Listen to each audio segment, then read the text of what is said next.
Good evening, everyone. Today is March the 28th of 2023. Time is now 6 o'clock p.m. And this is the regular scheduled meeting of the Richland 1 Board of Commissioners to have a statement to read that pursuant to the Freedom of Information Act, which is FOIA, the public has been provided access to the live stream of this meeting tonight via the district's website at www.richland1.org, as well as in person with limited seating. At this time, we will entertain a motion to go into executive session. I move that we go into executive session. Second. Okay, there's a motion on the floor by Commissioner Clyburn to go into executive session. It's been properly seconded by Commissioner Myers. At this time, we'll open the floor for question or discussion. Seeing none, hearing none, we will call for the vote, and we will take that vote manual. All in favor say aye. Aye. Those that oppose say nay. The ayes have it. Board of Commissioners will go into executive session to discuss the following: under Office of the Board, social media lawsuit, which will be presented by Attorney Williams, and under the Office of Human Resources, HR personnel updates, as well as 2 employee suspensions without pay, as well as 2 resolutions to suspend teaching credentials and the hiring of personnel. At this time, the board will recess and we will return at 7 o'clock p.m. Thank you. Today's date again is March the 28th of 2023. This is the regular scheduled meeting of the Richland 1 Board of Commissioners. Board of Commissioners have been in executive session since the hour of 6 o'clock p.m. We did adjourn at 6:30 p.m. with a motion by Commissioner Devine that was seconded by Commissioner Clyburn. The vote was unanimous. And as we previously mentioned, it was to discuss a social media lawsuit as well as HR personnel updates, to employee suspensions without pay, 2 resolutions to suspend teaching credentials, and the hiring of personnel. At this time, we are now in public session. Again, as we've mentioned earlier, pursuant to the Freedom of Information Act, which is FOIA, the public has been provided to the live stream of the meeting on tonight on the district's website at www.richland1.org, as well as in person with limited seating.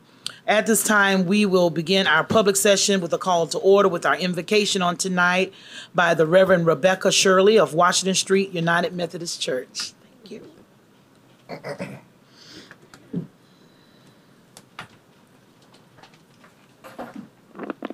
Thank you. I invite you all to bow in a moment of silence as we turn to our Creator in prayer.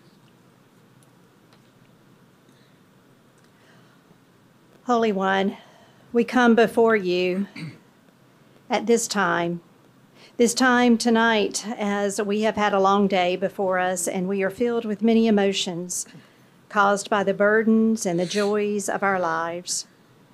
So we ask that you would take from us now all fears and worries and distractions that seek to rob us of joy and peace, hope and direction. Most Holy One, we know that your desire is that all your children live together in peace. And so we ask for your peace to fill our hearts and our minds this night as we grieve with parents, administrators, board members, faculty, staff, and children, and this entire country as we grieve for the shooting that took place in Nashville. Lord, shine your light of wisdom and grace upon these gifted board commissioners tonight and all school board members throughout this country who seek to serve and lead in ways that will help our schools always be havens of peace, communities and centers of learning, creative places that strengthen the bonds of unity, and in ways that help us all to break down the barriers that divide us as a people so that suspicions might disappear and hatreds might cease, so that children might learn and grow and laugh and play and use their creative gifts in ways that make this world a community filled with joy and peace and hope. I give you thanks this night for all of the persons who are gathered together here.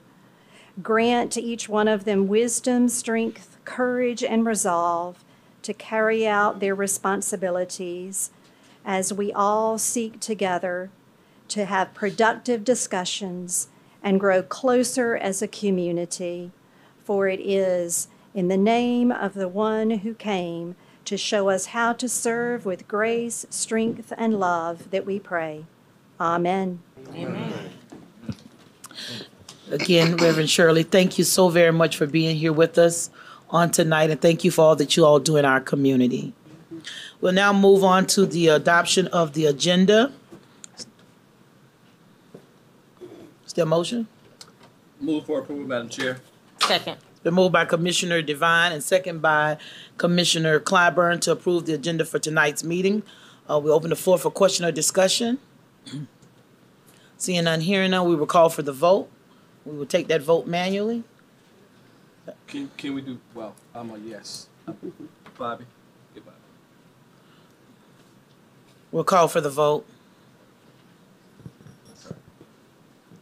Let the record reflect that Commissioner Bishop is not present for the vote.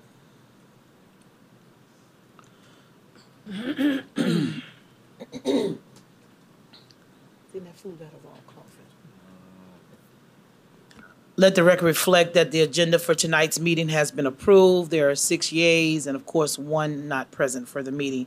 We'll now move on to public participation. This is where an individual has an opportunity to sign up for an on-agenda or non-agenda item. It's my understanding no one has signed up, so we will move on to the consent agenda. And if there's no objection from the board, we'll read both items in and take one vote.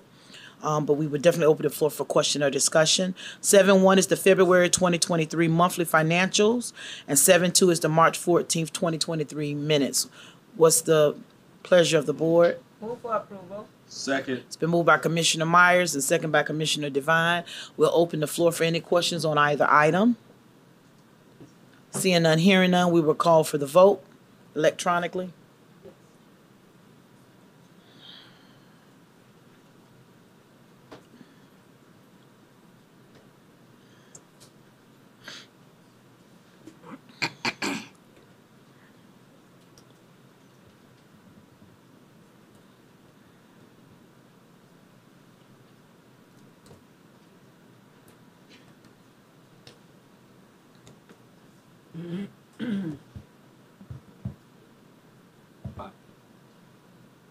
We're waiting for Commissioner. Okay. Okay. The vote of the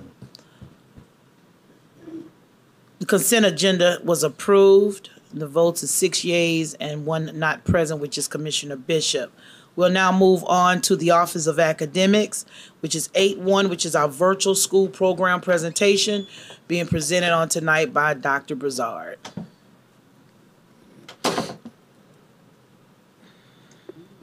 Good evening, Commissioner, Chairwoman Harris, Board of Commissioners, and Dr. Witherspoon.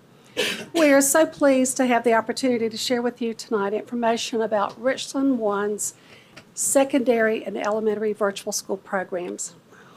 Established in the fall of 2017, Richland One's secondary virtual school program was the first of its type in South Carolina. Yes, another first. A program uniquely designed to meet the challenges of high school students who, because of work schedules, family responsibilities, outside interests such as the arts, or learning styles, could benefit from a very different type of learning environment that allowed for more flexibility in where and how they learned. As a point of privilege, I'm going to take a moment to say that this unique program would not have been possible without the leadership of Ms. Siobhan Jennings, our Executive Director for Secondary Education, who was responsible for taking the superintendent's vision and becoming the champion for getting the secondary virtual school program in place in very, very, very short turnaround. Mm-hmm. When the words virtual learning are uttered in Richland One, we should all think about and acknowledge the work of Mrs. Jennings.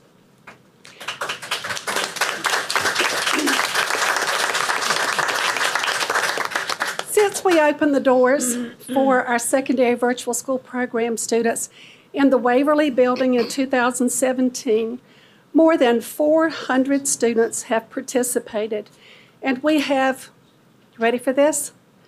a 100% graduation rate, and a 97% success rate. Tell me that's not impressive. That's impressive. It is impressive.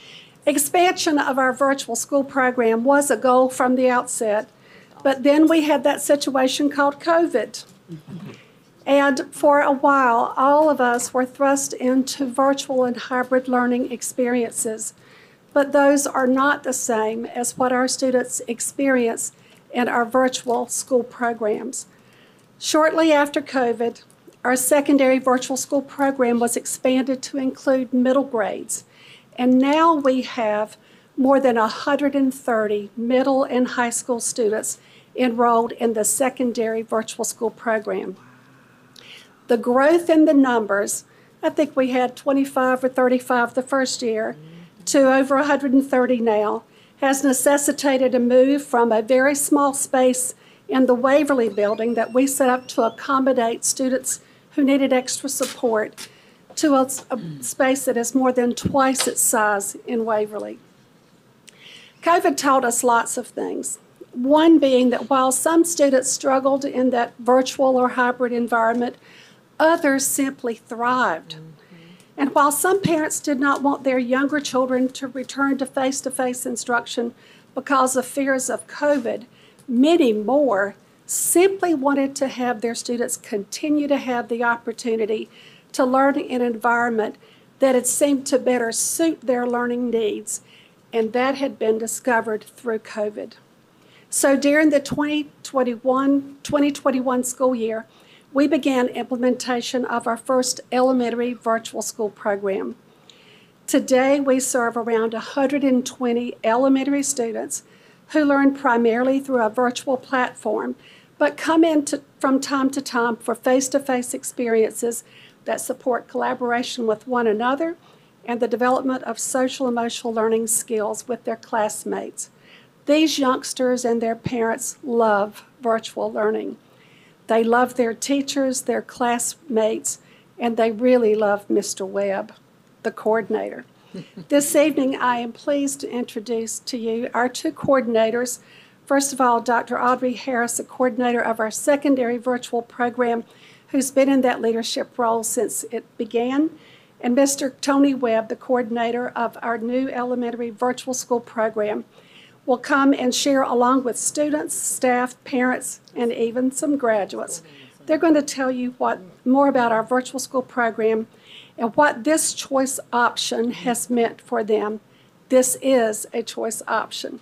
At the conclusion of both of their presentations, we'll be happy to answer any of your questions. Dr. Harris?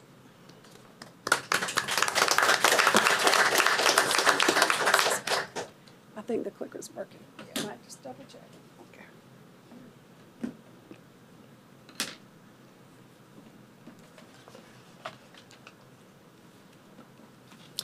Good evening. Good evening. I am Dr. Audrey Harris, coordinator for secondary schools programs.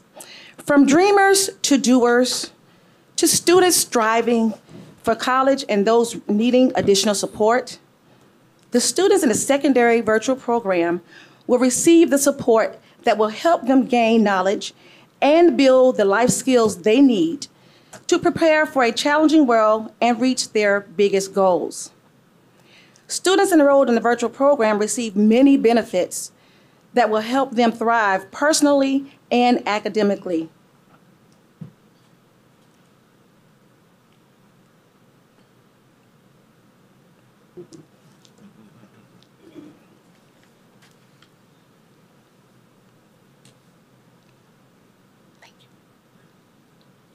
Some of these benefits include that students will be taught by South Carolina certified teachers.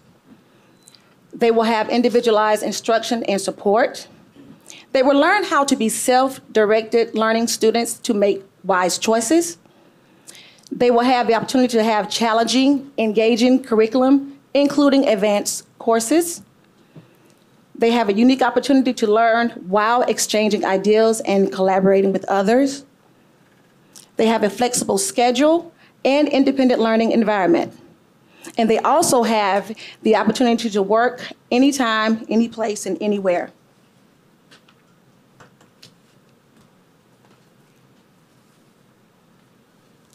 Some of our reasons the students decided to participate in the virtual program were for personal interests and goals. For example, the first year of our virtual program, we had 2 students who had interest in sports. One was in basketball and one was in volleyball. These 2 students were on AAU teams. So because they were on AAU teams, they had to go to practice during the school day or travel with their teams during the school day, during the school week. So because they were in the virtual program, this awarded them the opportunity to travel with their teams, as well as attend daytime practices while maintaining their academic requirements.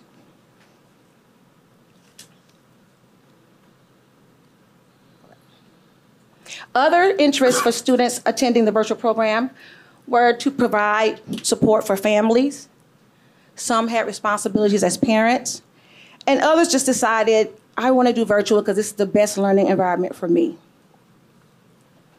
Since the inception of the first secondary virtual school program in 2017, we, again, have successfully graduated 100% of the seniors participating in the program.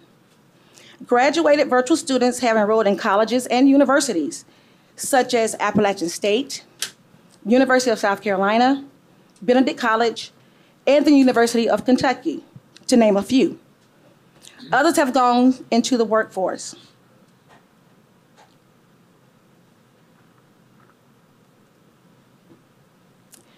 You will now hear from 2 former virtual students by video, and then followed by the 2 videos, you will hear from 2 current students who are present with us this evening to give you their views and experiences from the virtual program.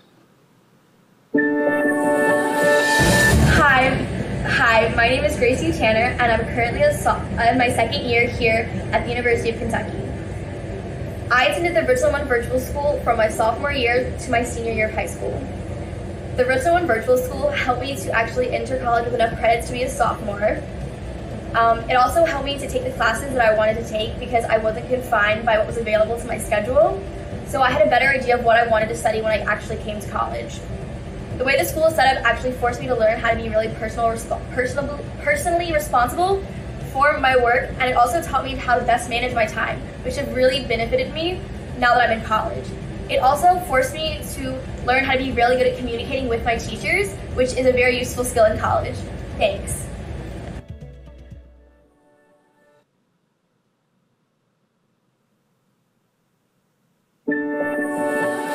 Hey, I'm Adrian Ashok. I graduated from Dreher High School in June of 2022, and I would like to talk about my online experience with the Richland County District. So the environment at home actually helped me to concentrate more and keep myself more focused on the work. The reason I got into online learning was the same reason as everyone else, which was due to COVID in 2020. And I decided to continue with online learning even after, the lockdown was lifted and everyone had the option to go back to school. Because of online learning, the ability for me to form somewhat of my own schedule made it less stressful and also encouraged me to complete the work that was due for the day. I also felt that it was easier for me to understand what I was learning because of all the resources and the materials that was being provided to me. So overall, it was a good experience, and yeah.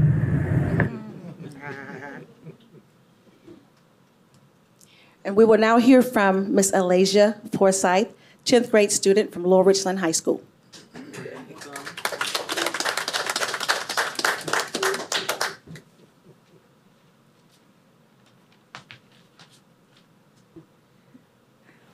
Hi, my name is Alasia Forsyth, and I'm a sophomore virtual student. I've been virtual ever since the COVID pandemic back in 2020. At first, it was difficult because I didn't know what to do, and I was away from my friends trying to adjust to moving to life. I was in 7th grade when I went virtual. When the 8th grade year came around, it started to become slightly easier. I started noticing I was making better grades, and right now I'm making A's and B's. Once I got to high school, I started doing my work on Edgenuity. I really enjoy it because I can do my work anytime and move at my own pace, but I still have to make sure I turn my work in before 12 o'clock midnight. My tip for keeping up in my classes is to work ahead so I never get behind. I do have teachers who check in with me and help me with my schoolwork every week. One thing I really love about Edgenuity is that I can go over a lecture as many times as I want if I missed or do not understand something. It's so different from being inside the school because in class you got to keep up or you're going to miss something important. I also not have to worry about missing the bus or being late to school ever again. And in virtual school, you don't have to worry about any of those things. And most importantly, I feel safer at home now that I'm a virtual student. So yes, I really enjoy being a virtual student, and I'm glad you guys made this possible for me and other students. Thank you.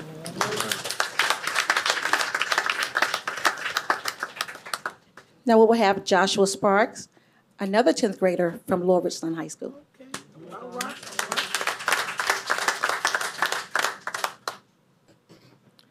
Hello, my name is Joshua Sparks. I'm a 10th grade student at Richland 1 the virtual school program. I joined during COVID like many other people, but after lockdown was lifted, I also decided to continue because it gave me a lot more free time to not only engage in activities I enjoy, but to look for economic opportunities such as part-time jobs and educational opportunities such as Midlands Technical College, which I joined this year studying biochemistry. Richland 1's virtual school program also allows me to study more because it gives me more free time to study and a less strict schedule so I can better organize my time and how I do school. And basically, it fits my learning style. So that's why I would recommend the Richland 1 virtual school program. Thank you for listening.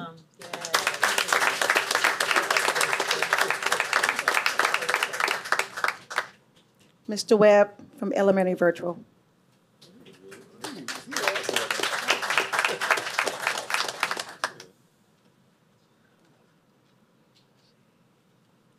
All right, my name is Tony Webb, and I have the privilege of serving Richland 1's families through the Elementary Virtual Learning Program.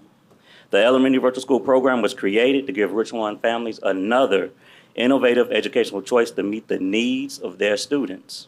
We have families from all 7 clusters, and our families have chosen virtual for a variety of reasons.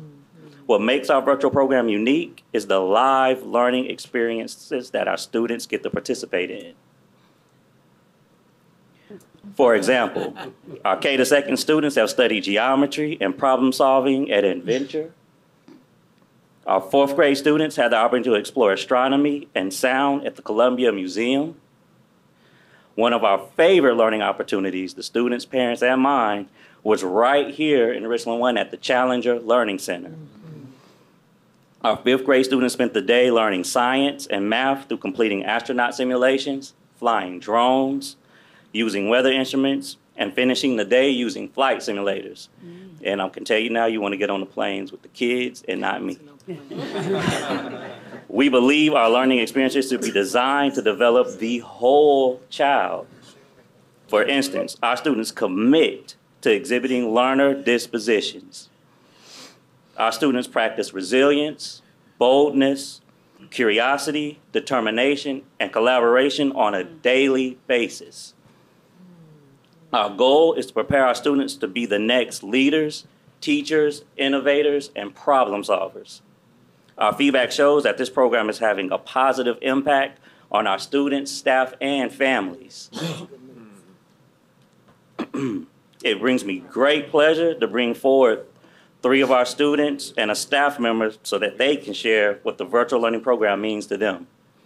First off, I'll bring a phenomenal educator up here, Ms. Tyndall. She's going to be modest, but when I first met her, one of the first things she asked me is, am I going to be committed to the kids? Because she is. And for what I've seen this school year, she is truly committed to our children. Good afternoon, everyone. My name is Yolanda Tyndall, and I'm a 4th grade teacher with the Richland 1 virtual program. I started teaching virtually my 2nd year teaching. I was nervous when my principal asked me to do it. I was 4th grade teacher at Satchel Ford at the time. I knew it would be a huge task, even more so for a novice teacher. I took the time to research how to captivate young audiences, among other things. The most successful thing that I found in my research is to accomplish my teaching goals was to build a relationship with my parents and my students. We all work together to assure students receive all the tools necessary for achievement without regarding virtual learning as a constraint. Yes, we have to be innovative in our approach, and our lessons take time to be developed. But seeing the students' growth and providing that learning virtually, when done with fidelity, provides children with an equitable academic experience that lacks nothing when compared to face-to-face. Makes every login worth it. Thank you. Next up, we'll have Mr. Aaron Goggins. All right, Aaron.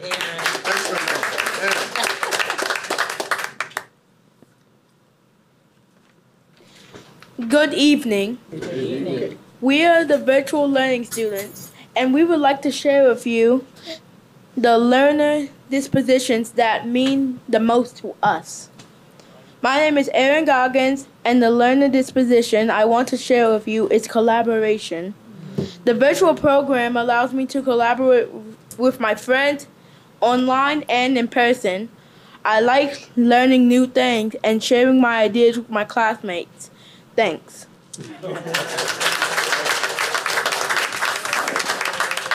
Next, we'll have kind of a local celebrity. If you have driven down 2 Notch and saw the 3K, 4K bulletin board, as well as the foods and nutrition truck, then you have seen Savannah Roundtree. Oh, yeah.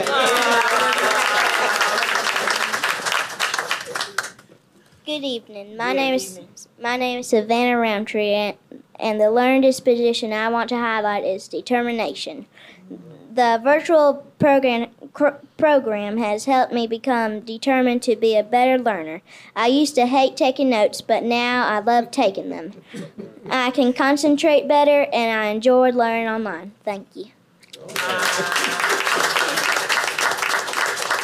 right, and we finally have a young man who is the very definition of innovative. I'm going to bring up Mr. Roy Taylor. All right.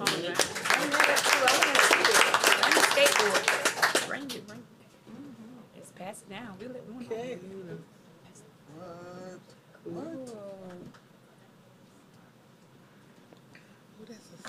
Good evening. My name is Roy Taylor, and the learner disposition I want to talk about is curiosity. The virtual program helped me with curiosity by allowing me to build a skateboard out of popsicle sticks. I believe you can build anything if you put your mind to it. Because of the virtual program, I was able to complete my goal of building a homemade skateboard. Thanks.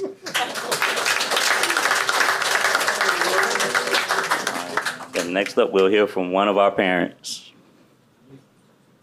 Oh, wait. Can Eli get this skateboard?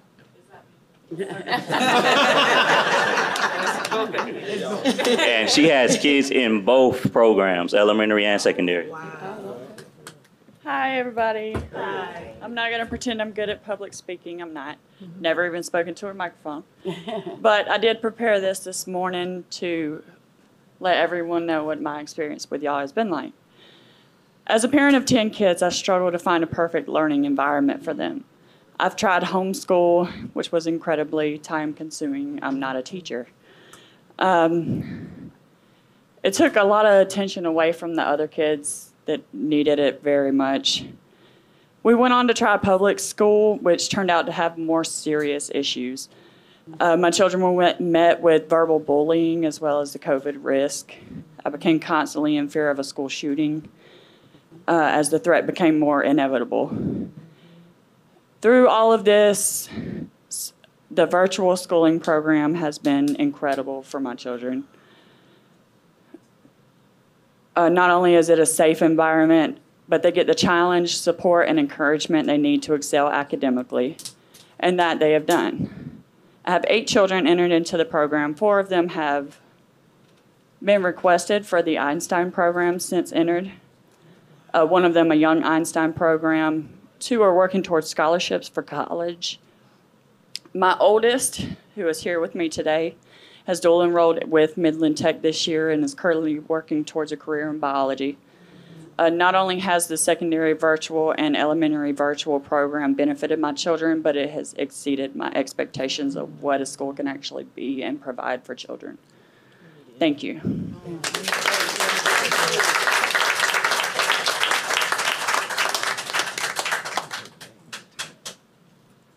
Well, I don't have a single thing to add other than, do you have any questions? I think we need about 2 seconds to absorb all of this. First, let me say this to Dr. Witherspoon. Thank you for always taking the vision and running with it. To Siobhan Jennings, who took this and ran with it.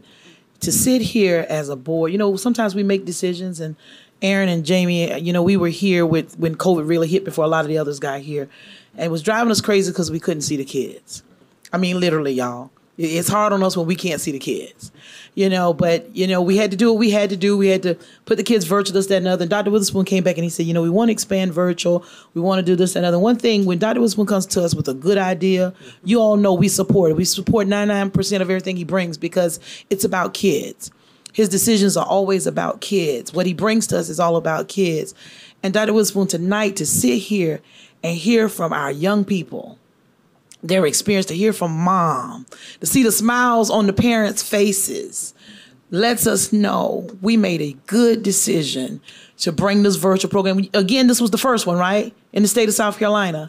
It says a whole lot about what this district does. And Dr. Witherspoon, thank you, because you continue to showcase to the world. Anybody that watches these school board meetings can see what is really happening in Richland 1. And that is, we are creating opportunities for every child. And I think that virtual program really just, Aaron, it sums it up. For that kid that doesn't do well in the classroom, or rather the smaller setting, you can learn from home.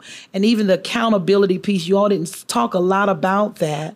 But I do want you to share some of those things, how they are to check in weekly and everything, so that people know we didn't just create a virtual program.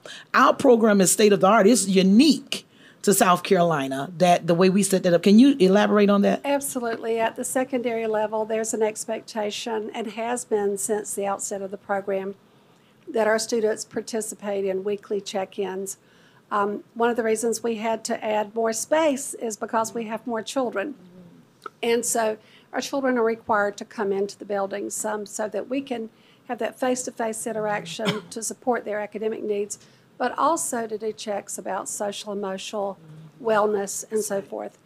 And because we did not have our facility quite ready for our students to come into the elementary virtual program this year, our team has just been so resourceful. Mr. Webb has looked for places to bring students for those learning experiences that are not field trips, but they are field experiences that are tied to the standards that the students are studying about, and they're selected based on that. So our children do come in, and there are not just weekly check-ins with some students, there are daily check-ins with students.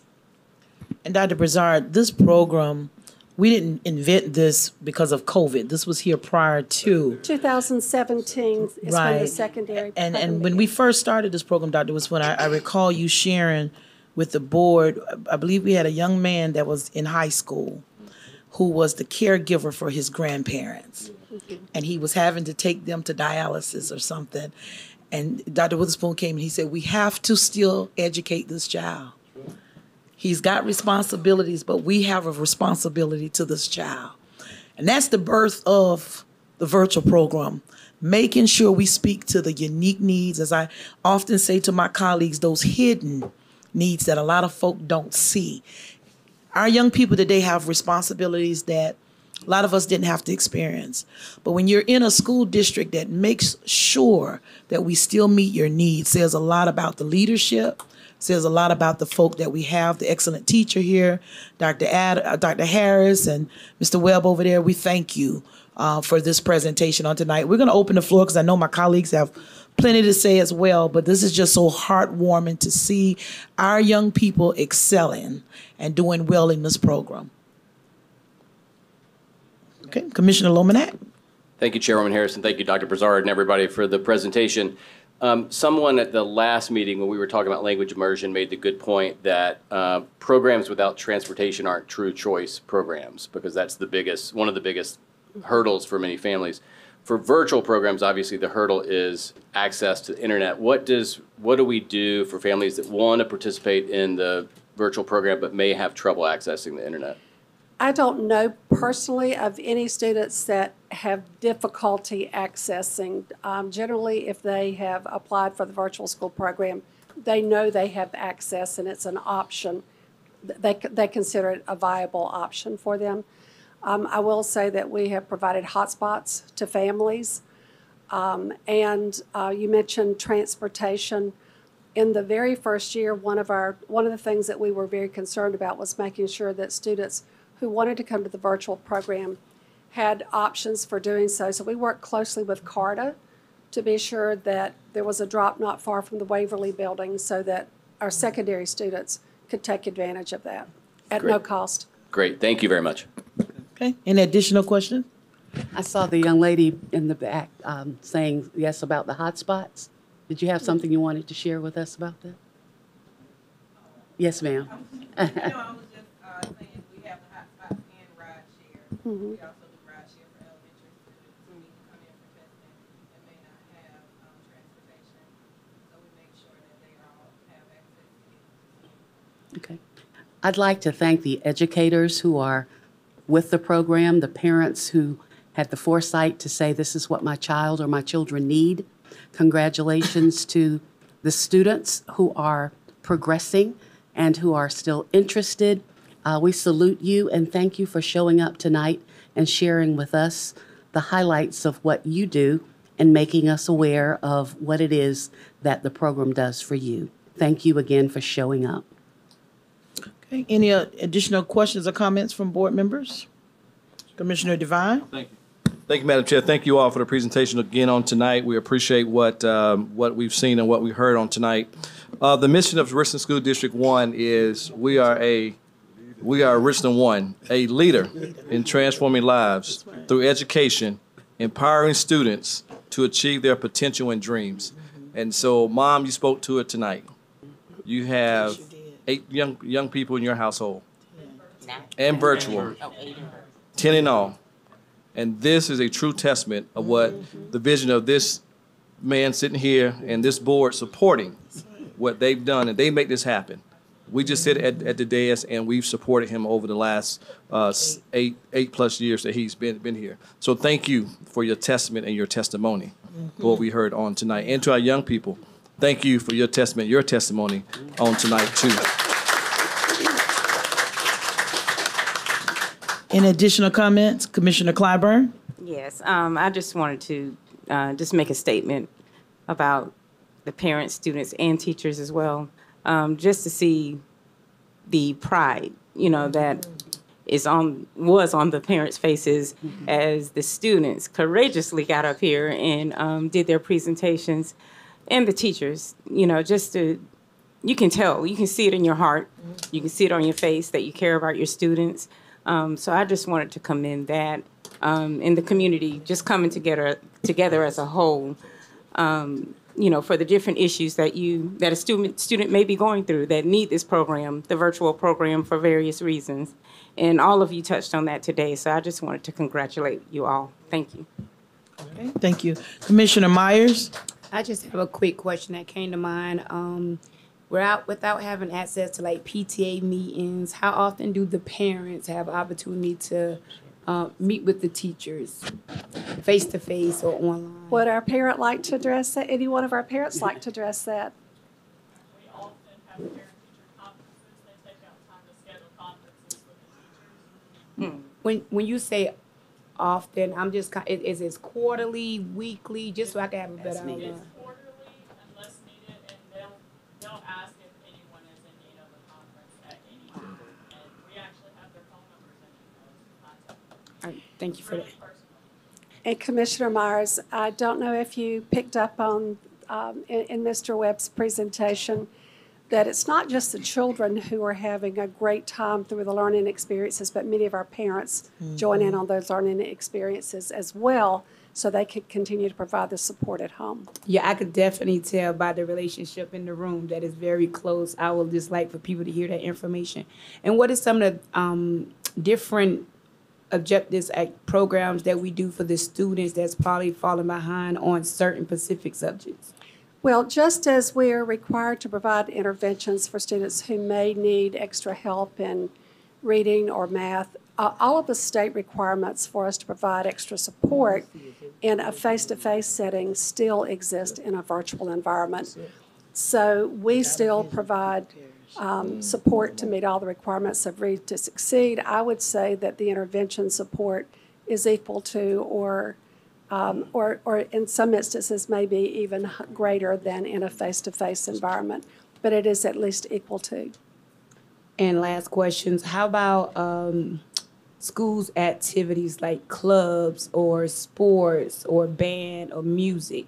Do they have any access, or are they able to actually involve with any activities with the school they actually zone for? Well, these students are still members of their home schools. So you heard from 2 high school students tonight who are still a part of the Lower Richland High School family. All right. Thank you very much. Appreciate it. Okay. Commissioner Bishop. Madam Chair, thank you. To this wonderful leadership team, I've spent time, I think, individually, each and every one of you all.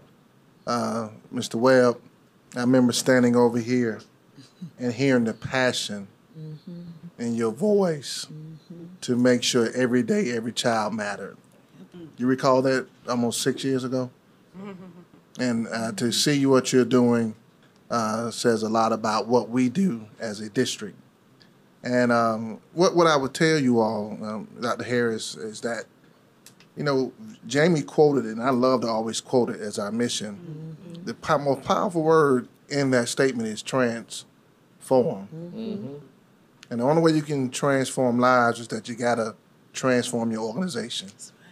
And we're doing that. We are offering options and opportunities for everyone. And so, Dr. Witherspoon and to Richland One, great job of always being a leader at transforming lives through education. Because what I love more than anything is when you hear the word virtual, you always think about screen time.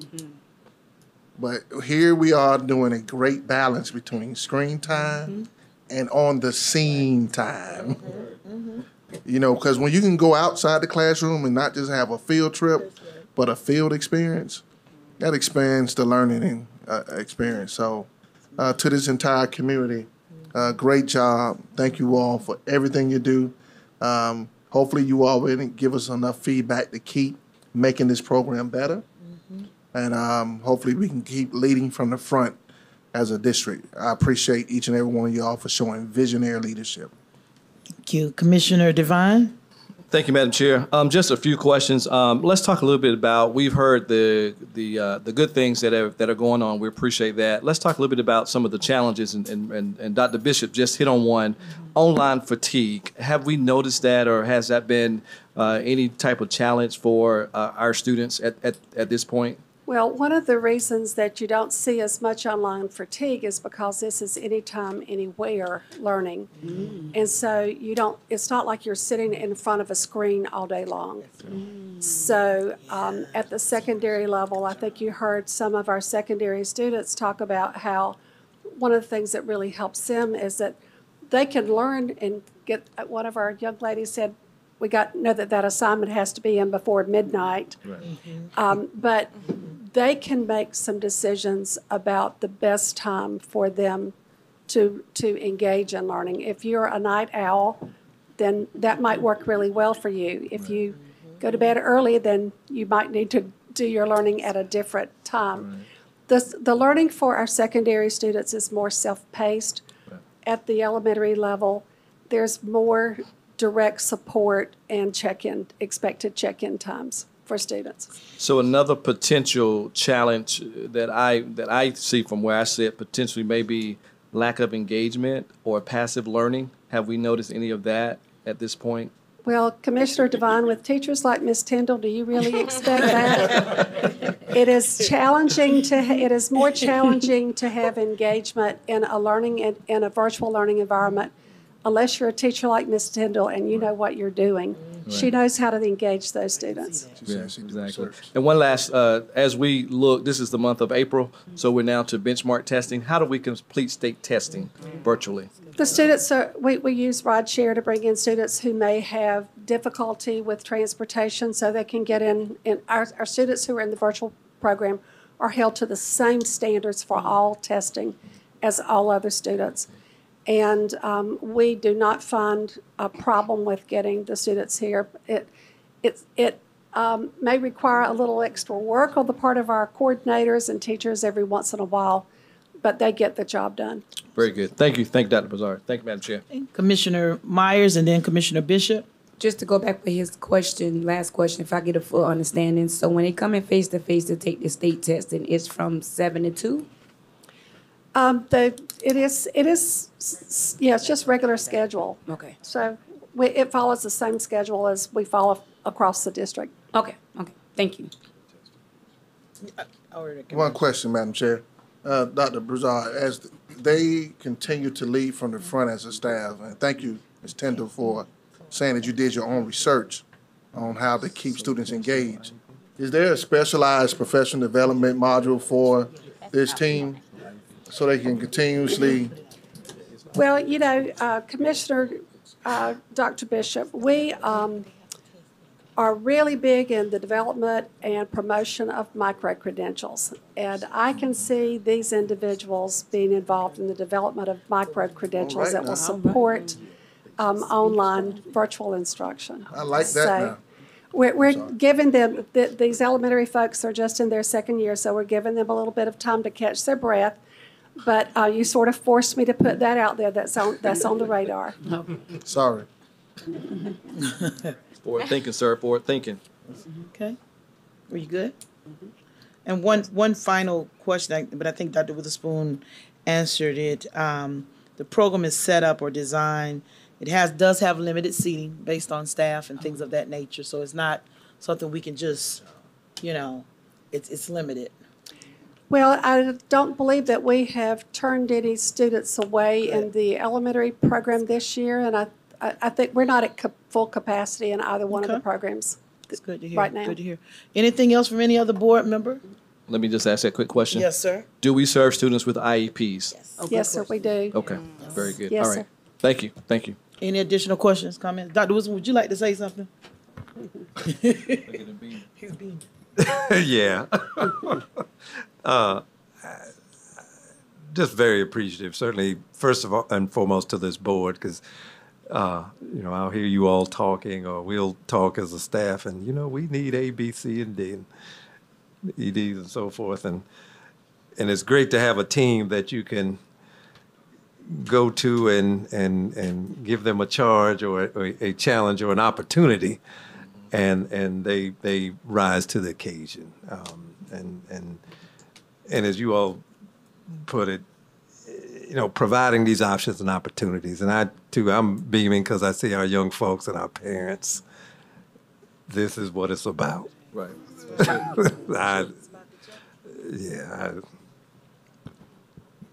Very pleased, and thank everybody. Yeah, just thank everybody. Madam Chair. Thank you, Dr. Witherspoon. And we know that you all probably have to go to get ready for school in the morning, but before you go, we're going to be looking for your billboard, and I'm going to need an autograph. I'm trying to think of how much I can offer you for that skateboard right there. It's not for sale. It's not for sale.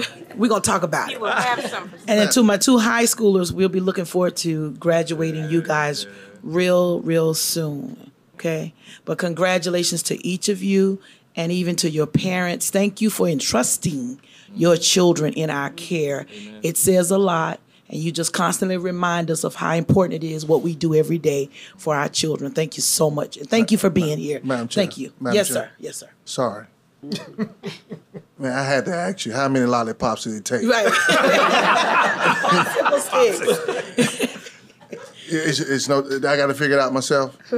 Yeah. All right, thank you. But the question is, did you eat all of the popsicles to get the sticks, or did you buy? So you did. Okay, because I was thinking you were eating them. Okay, all right. All right. Well, great job. It was pretty cool. If we can get our students to come up to take a quick group photo with us, Dr. Brazar, stay close. Yeah, like we did with the other groups. Oh, yeah. We're gonna ask all of our virtual students to come on up, bring the skateboard. Ms. Webb, you come up. And Ms. Jennings. Ms. Jennings. Dr. Hagwood, come up. We're working with our elementary. I think Aaron is gone. Y'all balance yourselves right here in the middle. Yeah, Aaron, student, he's gone. There we go. Aaron. Oh, yeah. He has mom. Yeah. Yeah. Oh, good. Oh, yeah, Aaron has been up. Get everybody?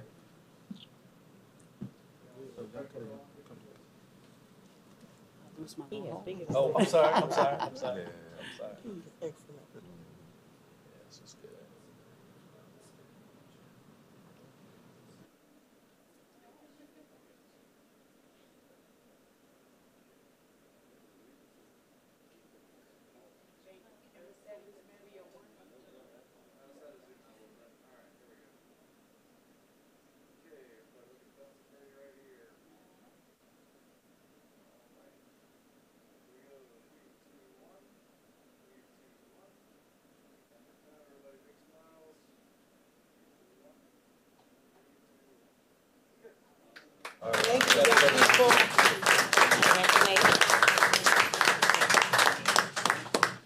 Thank you, parents. Yes. Thank you. Thank you, everyone. Thank y'all. And if you all need to leave, we're okay with that at this time. Have a good night, everyone.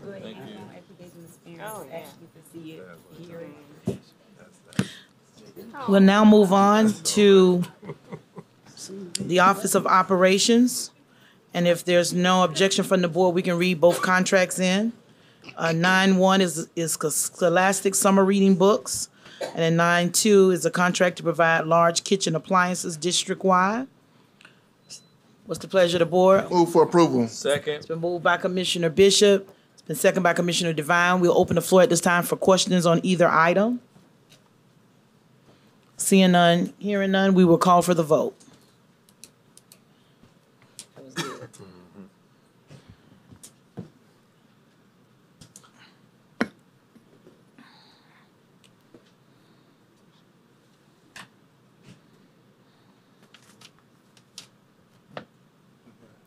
Let the record reflect both items as previously mentioned under the Office of Operations have been approved. We'll now move on to the Office of Human Resources with Dr. Long with 10-1, which is our HR and personnel updates.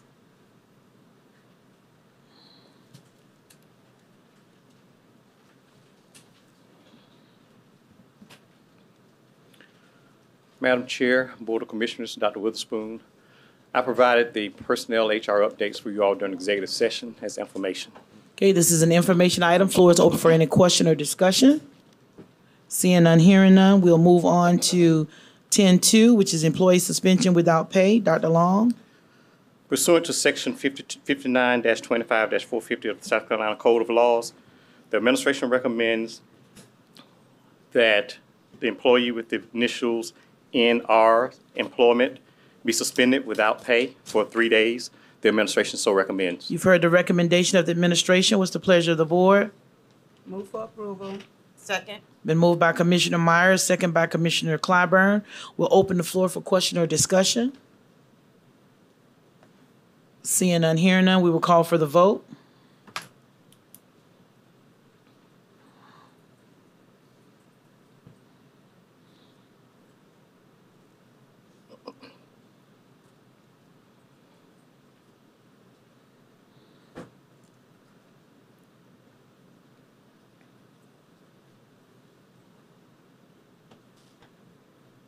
Let the record reflect the vote is unanimous. The employee suspension without pay, as mentioned in 10-2, has been approved. 10-3, employee suspension without pay. Pursuant to Section 59-25-450 of the South Carolina Code of Laws, the administration recommends that an employee with the initials JB employment be suspended without pay for 5 days. The administration so recommends. You've heard the recommendation of the administration. What's the pleasure of the board? Move for approval. Second. It's been moved by Commissioner Myers, second by Commissioner Devine. We'll open the floor for question or discussion. Clyburn. Oh, Second. who did I say? Devine. Okay, that. All right, floor is open for any question or discussion. Seeing none, hearing none, we will call for the vote.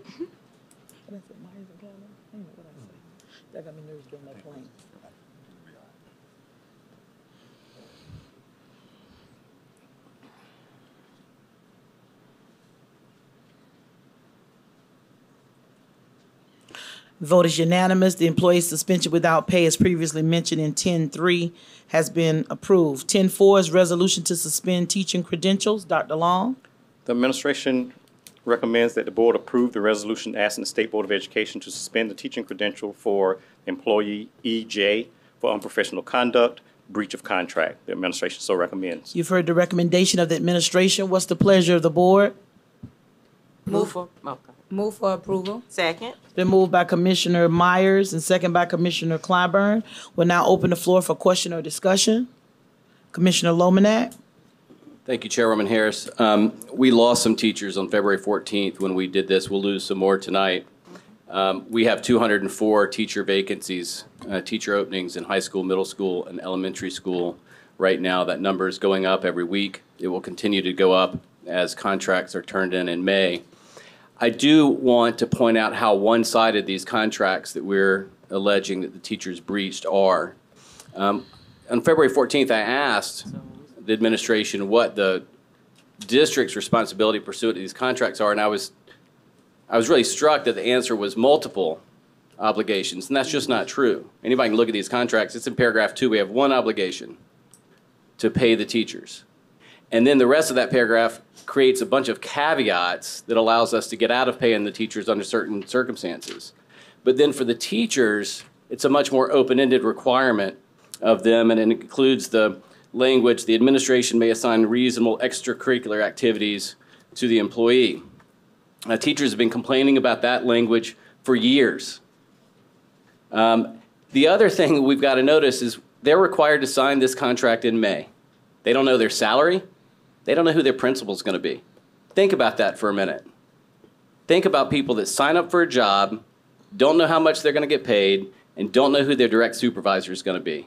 And the minute they sign that contract, if they learn that their salary is going to be too low, or the leader at their school has been changed to someone they don't think is going to be a good leader at that school, they can't get out without losing their contract for a year. That's insane. No business would be able to get away with this, ever. Now, I realize there are people at the State House that are starting to try to protect teachers from us, and they're trying to pass legislation that will allow teachers to get out of their contracts within 10 days of learning their salary. But these contracts are one-sided, and if we want to keep teachers and fight for teachers, we should be talking about promising paid family leave before contracts go out. We should rescind this policy of revoking and suspending teacher contracts and publicly announce that before contracts go out, or we're going to have 500 or 600 teacher vacancies, and we will not fill them. Every teacher we lose this year will not be filled. I think they're graduating one science teacher from the largest college of education in the Midlands, and they signed on with a different district. So think about that for a minute. Every teacher that we run out of this district will not be filled. This is the most wrong-headed way of treating teachers. The ones in our classrooms right now are watching this. Friday evening, I was at an event. I didn't see the agenda. A teacher came up to me and said, "I just saw the agenda. I can't believe y'all are doing this again." We will chase out more teachers tonight if we do this. Thank you. Okay, the floor is still open for question or comments. Commissioner Myers. I guess I got more of a statement. I just took some time out to Google some school districts that's in South Carolina alone. And I noticed we are one of the largest school districts, but there are a ton of school districts that's actually looking and fighting for the same amount of teachers that we are fighting for. Their numbers are 91, 174, 200, 400. Their numbers is high just like our school district. So can you please give us some information on what are we doing to keep our teachers? We have a pretty robust incentive plan for our teachers. So we do a host of stuff for our teachers. Our teachers have a lot of opportunities here also to, for advanced positions. I do want to clarify something, that we don't have 200 and some vacancies for teachers currently.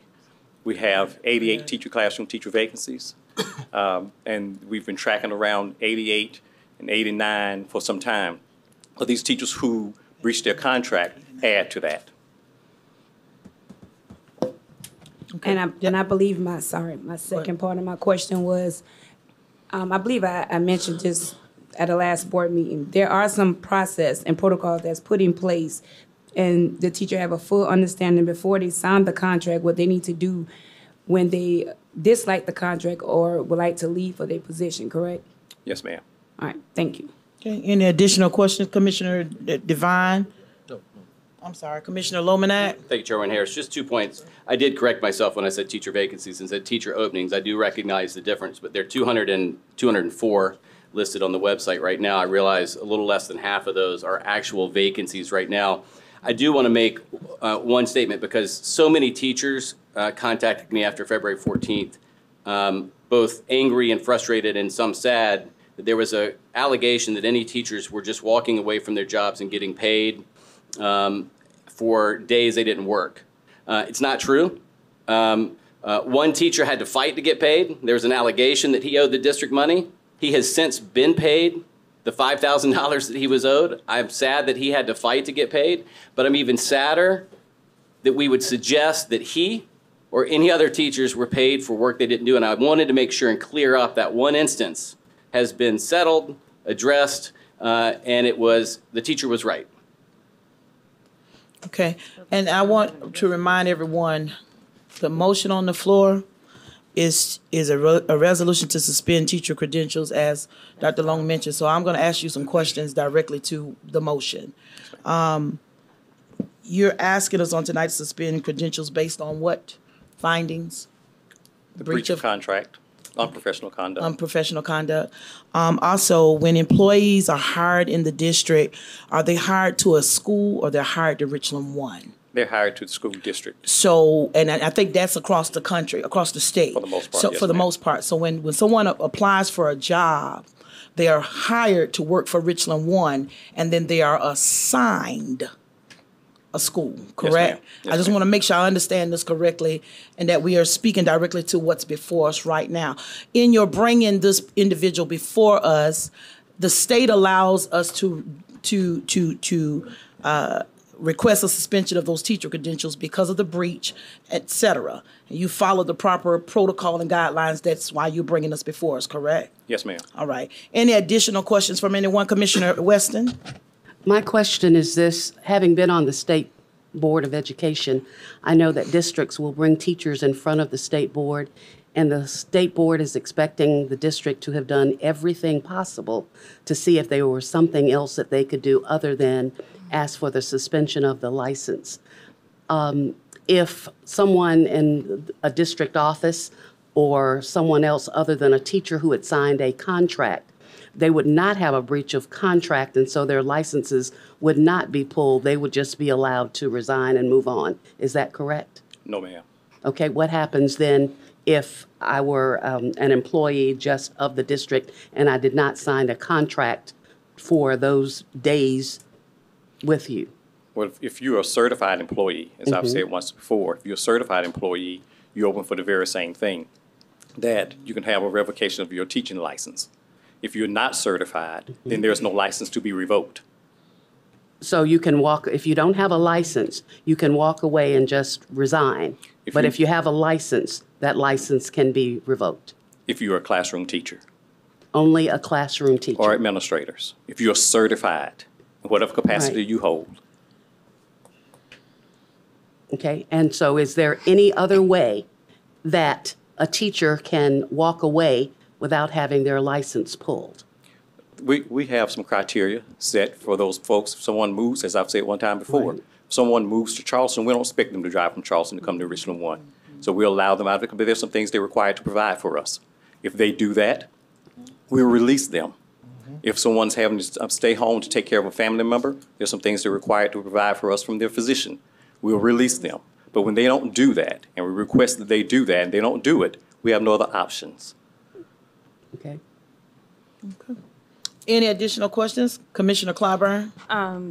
This is to piggyback off of Chairwoman Harris's question.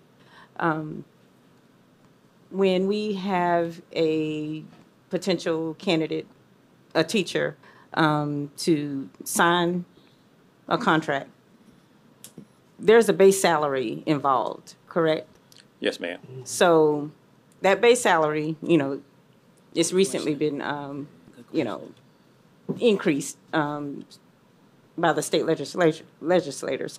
But when you have that happen, we can't come in and say, oh, you as a teacher, we're deciding to give you a salary below the state guidelines, correct? Or Ms. Clyburn, our salary table for Richland District 1 is above the state's salary table. And it's available for anybody who wants to see it on our website.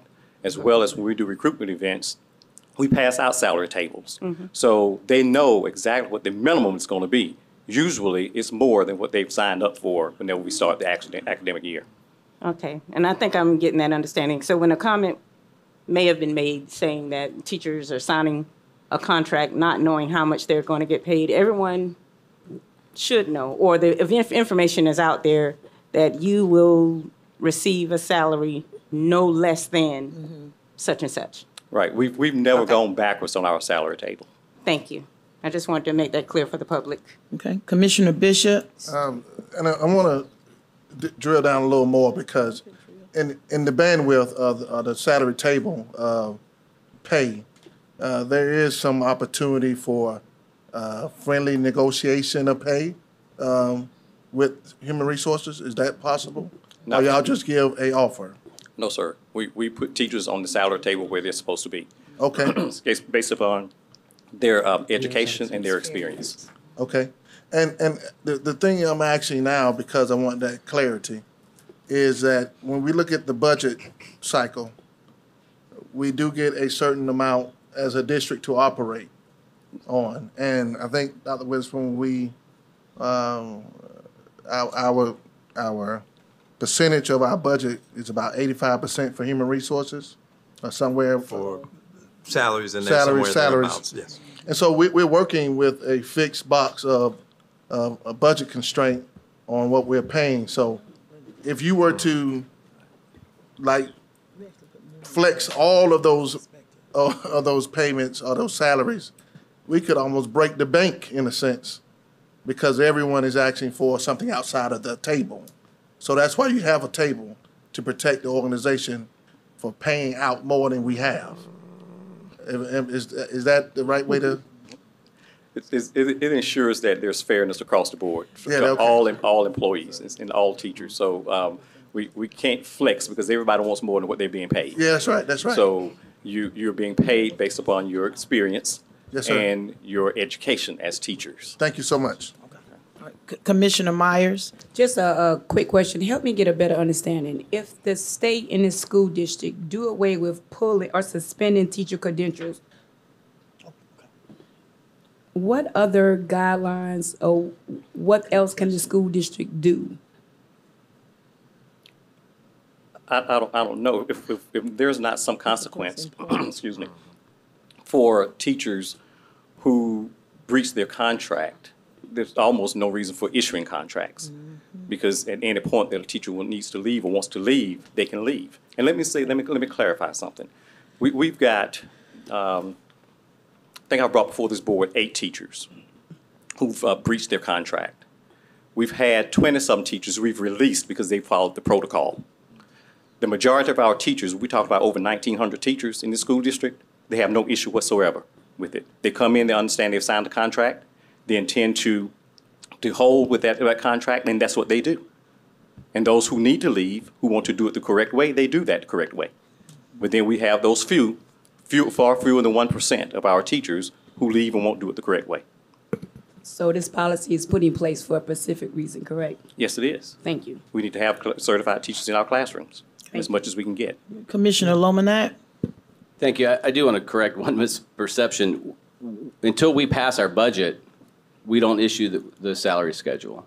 And we have to wait for the state. I'm not blaming the district for not passing the budget before the state passes its budget. That is exactly why there's legislation now at the state level that's been proposed that says because teachers have to sign their contract before May 11th, and because budgets haven't been set and they don't know what their salary is going to be, they will be able to get out of their contract within 10 days of the salary being posted at their districts.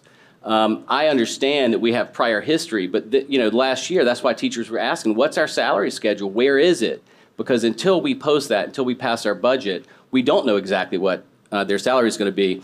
And to the question about what can we do to make sure teachers stay, talk to teachers and ask them. And I'll tell you, one of the things they'll say is read the exit interviews of the people that left because they have some of the same concerns we have. Look at our teacher turnover at some of our schools because the teachers there have concerns. We can do more to make sure that when we identify schools like that, we are keeping those teachers and letting them know that we're going to be there to make sure that the next year is not as bad for them as the prior year. There are all kinds of things we can do to make this job something that teachers want to stay with, which is why I've mentioned paid family leave. I don't know why we don't guarantee that before the contracts go out. That'd be a great recruiting tool. We could do that. We have it. We're making a choice not to, and instead we're spending our time revoking 2 teacher certificates. Are there any additional questions in regards to the resolution to suspend teacher credentials that's presented before Commissioner Weston? My question is this, Dr. Long. When a teacher, whether it's for a mental health break or just walk away, I know that they have to go back to work if there is no one there to replace them. Is that not correct? If they walk away from the job and say, I quit, then they are in breach of contract unless they come back and have someone to replace them. Yes, when they resign, they are issued a conditional release. Okay. Meaning you're released when we find a replacement for When you. we find a replacement. And because we have so many vacancies and so many openings, that is impossible sometimes to do. And so that's why you are asking to have them go and lose their license because they have refused to follow that. Is that correct? Because they've breached their contract. Okay, so they decided not to come back. There's no one to replace them. And so then we take their licenses because that's what they decided to do. The state board will take the license. Once you make that recommendation, the state board has no other option. Once you all approve the recommendation. Right. Okay. Are there any other questions or comments from the board? We are again voting on a resolution to suspend teacher credentials for breach of contract. And what was the other part of that? That was it. Behavior? Unprofessional conduct. Unprofessional behavior, professional conduct. If there's no other discussion, we call for the vote.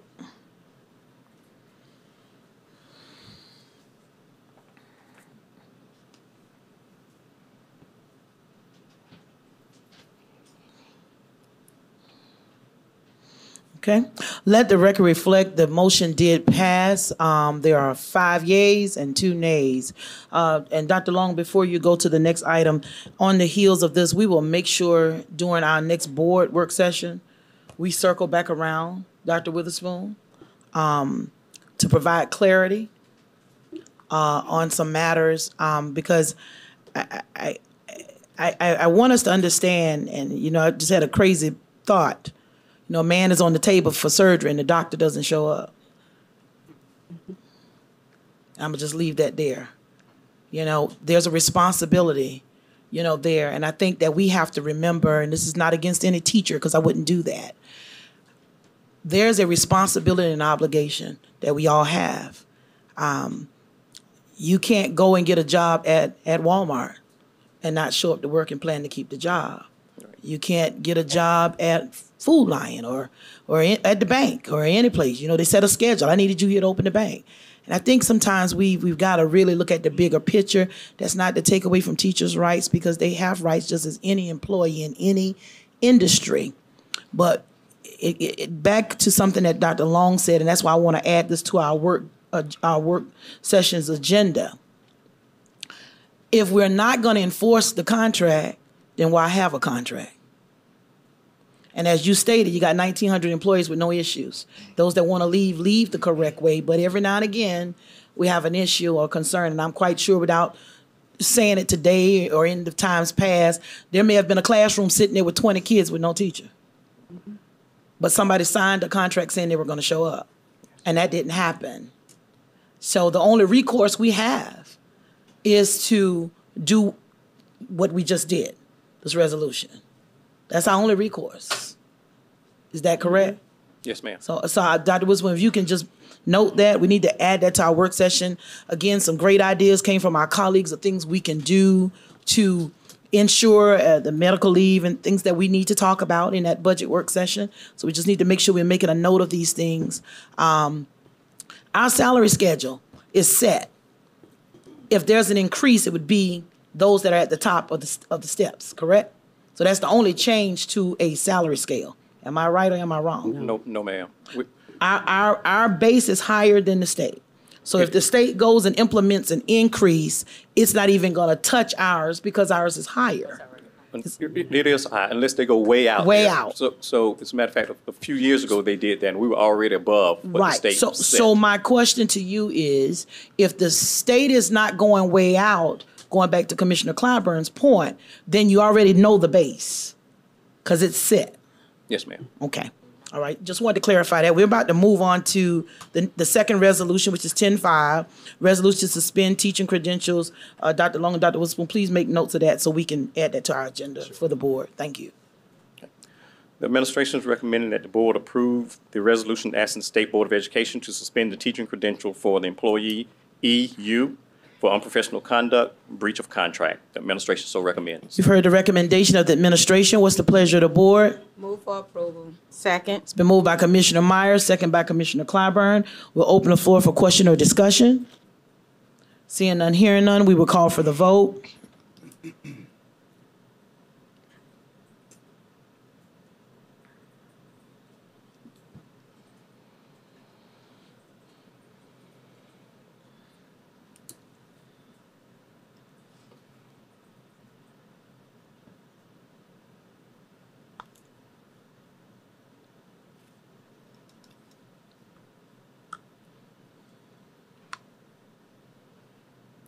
Let the record reflect the resolution to suspend teacher credentials as stated in 10-5 has been approved. 5 yeas, 2 nays. Dr. Long, we'll move on now to the hiring of personnel, 10-6. The administration recommends hiring all the teachers on the attached list for the 23-24 academic year. There are 4 teachers listed. The administration so recommends. You've heard the recommendation of the administration. What's the pleasure of the board? Move for approval. Second. Been moved by Commissioner Myers and second by Commissioner Devine. Commissioner Clyburn will now open the floor for question or discussion.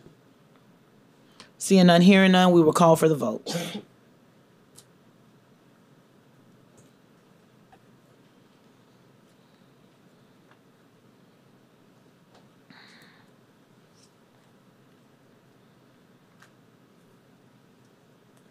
Let the record reflect the hiring of personnel was approved. The vote is unanimous. Thank you so much, Dr. Long.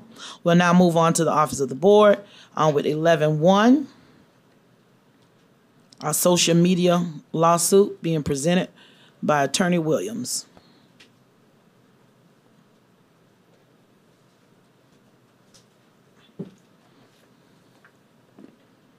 Madam Chair, Commissioners, Dr. Witherspoon, you all had the opportunity to discuss issues that have affected children in our school district, and you have the opportunity at this time to determine if you would like to become a part of a lawsuit involved with this matter, or you may wish to talk further and have a discussion with it later. And so the recommendation is for you all as a group to decide that which you would like to start with this year. Okay. Floor is open for the board. Commissioner Devine. Thank you, Madam Chair. Thank you, General Counsel Williams.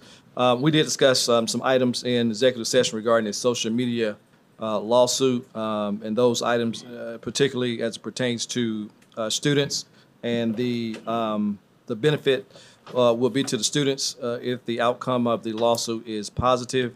At this time, Madam Chair, I move that we consider to be a part of the social media lawsuit for the benefit of the children. Second. Okay, there's a motion on the floor for the board, Richland 1, to enter into the social media lawsuit. It's been properly seconded by Commissioner Bishop. We'll now open the floor for question or discussion. Commissioner Lomanak. Just a parliamentarian question. I think when you said motion to consider, does that mean if we vote yes, we will be a party? Yes. Is that what you meant? Okay. Yes. And then one other question. I don't want the public to think that all of a sudden, if we do vote in favor of this, that the district's going to be using a ton of resources and time. And I don't want to go into all the details, but will you correct me if I'm wrong, that what we were told is about 5 hours of data collection from us, and it will be outside attorneys, not folks in the district spending time on this. Is that accurate? That is what was stated. Okay, thank you. Thank you, Commissioner Lomanak. Any additional questions or comments from anyone? Okay, seeing none, hearing none, we will call for the vote.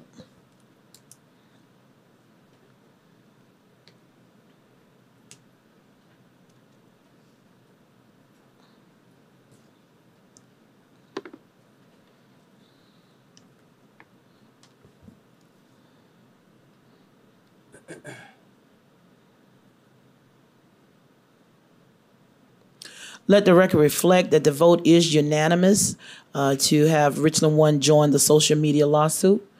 Thank you so much, Attorney Williams. Thank you. We'll now move on to policy 11.2, which is policy GCLE, unencumbered time. Dr. Long.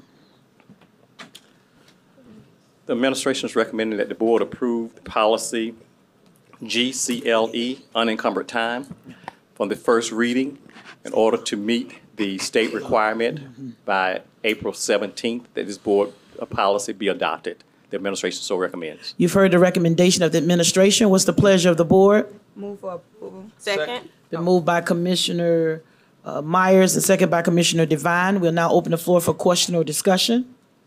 Commissioner Lomanak. Thank you, Chairwoman Harris. I just have one question. I realize that the policy before us is in almost every respect modeled after the state board's policy that they were required to produce based on the legislation that passed. There's one sentence, and I don't know if it's a mistake or not, but under discipline at the very end of the policy, it says all leave requests must follow the district's established leave policy. And that seems to be out of place talking about discipline, and this is talking about leave. What is that talking about?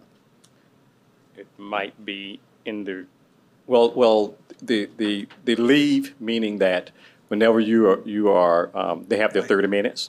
In order for them to leave the campus, they have to follow the same leave policy that they have to do in the school every day anyway. So that they have 30 minutes to do whatever they want to do at school. So they fall still within the same school policy of leaving the school site. Gotcha. I don't know if we need to make that more clear or not. It threw me for a loop in that, especially because it's under discipline involving the principal. Got it. And Dr. Long, that has something to do with the fact that it's a break and not a lunch, and they're still under the liability of the district? Is that? Yes, ma'am. Okay. All right. Commissioner Weston? No, my question was that underneath the discipline for the principals of the school, that all leave requests must follow the district's established leave policy. So if they were asking for a doctor's appointment, it would take more than 30 minutes. They could not do that. Is that what you're saying? Right. That's a different leave. Okay.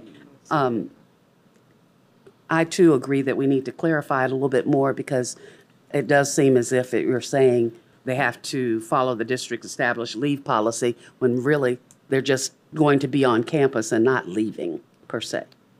Okay. Just the clarification would help.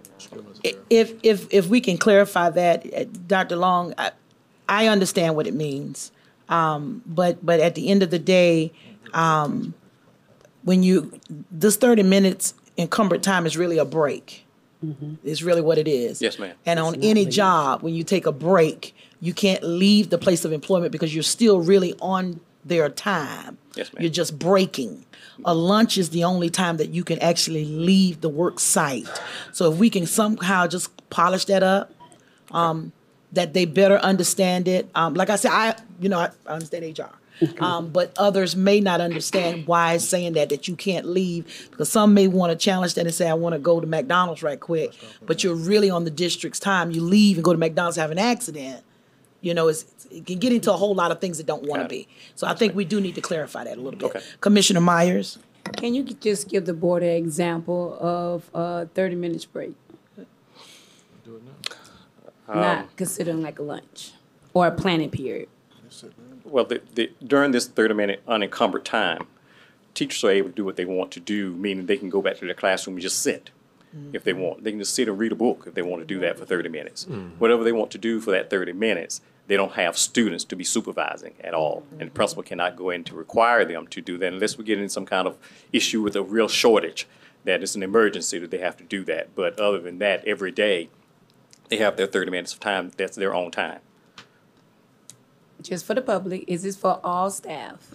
It's for all teachers, K through 5, and all special education teachers.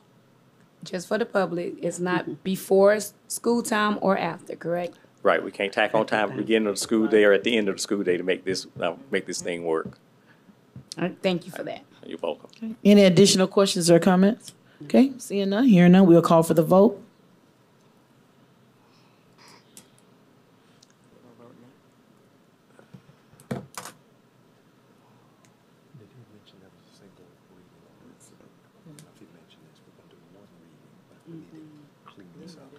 I didn't get anything. Did you get something? No, that's what I'm I saying. didn't get anything. Go back here. That's right. Okay. If you want me to say it. Okay. Let the record reflect the motion did pass. We have one extension and you have 6 yeas. Let me also clarify that because we're asking our HR department to clean up that language, this really was to go through one reading. We will bring it back. We'll have enough time, I believe, right, Dr. Witherspoon? No. Next meeting is April 18th. This had to be in place by 7. 25th. It's the 4th. Yeah. So say what you want us to do. We just need to clean up the language. Madam Chair, if 25th.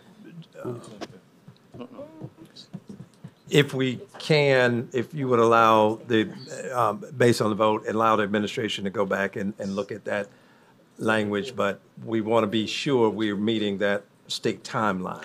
And if necessary, we can tag this on to the April 5th budget work session. If needed. If needed. Yes, ma'am. If we can do it, because it's just one sentence we need to clarify. Yes. And if necessary, we'll get with Dr. Witherspoon. If we need to add it on there, we'll get it in on time, trust me. Okay. But we can add it to, since we've got a work session on the 5th, we can add that on there. Okay. So we'll make sure we make the deadline. Okay. Okay, Absolutely. thank you. Thank you, All Madam right. Chair. All right, let's move on to 11.3, which is the appointment of committee to review the superintendent evaluation instrument. We have asked Commissioner Devine, and we are asking Commissioner Lomanak and Commissioner Clyburn to serve on that committee. We were trying to get a member from each committee, but because of time constraints, Commissioner Bishop and Commissioner Myers they did ask that we select an additional person to serve in their behalf. So we're asking for Commissioner Devine, Commissioner Lomanak, and Commissioner Clyburn to serve on this committee to bring back to us a review of the evaluation instrument for the superintendent. Okay? Everybody got that? Yes, ma'am. Okay. We'll now move on to 11.4, to board report. This is where our board members have an opportunity to speak on events or engagements that they have been a part of outside of our normal and regular duties of chat with the chair, and along with lunch buddies and other things that we are already involved in our schools. As we begin this report, we do ask that our colleagues do keep in mind that our executive assistant does provide for us our chat with the chair dates. Let us look at those dates so we'll know when we are scheduled, so that we don't have scheduling conflicts when we've got to stand in and sub for one another. We don't mind subbing, but sometimes an hour or 2 hour notice is not always a good thing. So let's work together and cohesively, that if we know we're not going to be able to fulfill our responsibility, that we please communicate that to Eva so she can get with me and we can get a replacement in that place. Floor is now open for board reports from any board member. Commissioner Lomanak. Thank you, Chairwoman Harris. I had the absolute honor of participating and being a judge at the Dreer's Dancing with Teachers event Friday. If people haven't been to the Dancing with Teachers event before, you should go ahead and mark off every Friday next March, so you'll make sure that when they announce the actual date, you're free. It is worth it. There was standing room only. It was unbelievable. And if you want to watch the extra work that teachers will put into their students' lives to make that school proud of itself, proud of each other, and provide those students a real outlet. It is just unbelievable watching a bunch of old people try to learn to dance by being tutored by real dancers in high school. And then today I had the honor of reading at Meadowfield Elementary. I read to a 5th grade class. It was so well organized. A week out, we got a table with our assignment and a link about our book so that we could make sure that when we showed up, we knew what we were reading, we could pronounce all the words, and we could ask really good discussion questions because those students were going to call us out if we weren't ready. So I was very impressed with Meadowfield. Thank you very much. Thank you so much. Any additional reports? Commissioner Weston? Yes, ma'am. First, let me address the fact that this was the first time that I've received a calendar of saying chat for the chair. So I had not received one previously, so I did not even know I was on a list to do that. The second thing is that I had the honor and the pleasure of being at Harrow Hill Elementary School for 100 Women Reading, where the children were so prepared with dancing and singing and speaking. They were beautifully dressed. They looked at their audience. They talked to them. And they were ready for us to read to them. They had so many readers that there were 3 readers in the room where I was, so we listened to each other read. It was a wonderful time, very well organized, and the breakfast looked delicious. Okay. Thank you so much, Commissioner Weston, on that report. Commissioner Myers? I just want to state that I have also attended that event with Ms. Barbara Weston and Ms. Harris. Jorge did a great job with the planning from the beginning to the end. I also had an opportunity to actually read to a 5th grade classroom at Jorge Hill, and it was just amazing just watching them just interact with each and every parent that volunteered that came in to read to them. And you could tell which book actually catch which student's attention. And then I had an opportunity to go to the pre-K classroom, and I'm going to pause on that. It took me almost 10 minutes before I even get involved with just opening up my book to actually read to the students in the class. Everyone in the classroom has something to say. They want to tell you their name. They want to tell you what they enjoy doing. I also want to tell you what their mom did last night. So I just want to give kudos to the teachers that's actually sitting in the classroom with pre-K students and actually educating them. I only been there for an hour, and I promise you, I learned everything about each student and less about the book I was actually reading. But on another note, I had an opportunity to actually do chat with the chair with Han Middle School. Yes, that's correct. Han Middle School. And they went in talking to the middle school students, actually went into some great details. They actually gave me some good feedback on some of the changes I think Richland 1 have made after COVID. With even with the substitute changing and the splitting of the classes. I think some splitting of the classes work different from based on age group in certain schools. Han gave us a great outlook on how they use their lunchtime as well. They talk about how they have recess, also that's involved with their lunchtime and how that part is actually important throughout the day. Also has an opportunity to talk about just some of their feedback on the technology that we are using, the concern about some of their staff, some of the teachers that are there, just actually information about the bus driver and the time they get picked up, or even the transportation from the parents drop off and the parents pick up. So chatting in the chair was actually a great experience with me face to face. Honestly, this is my first face to face with chat with the chair because I came on the board with COVID and I didn't have the opportunity to do face to face.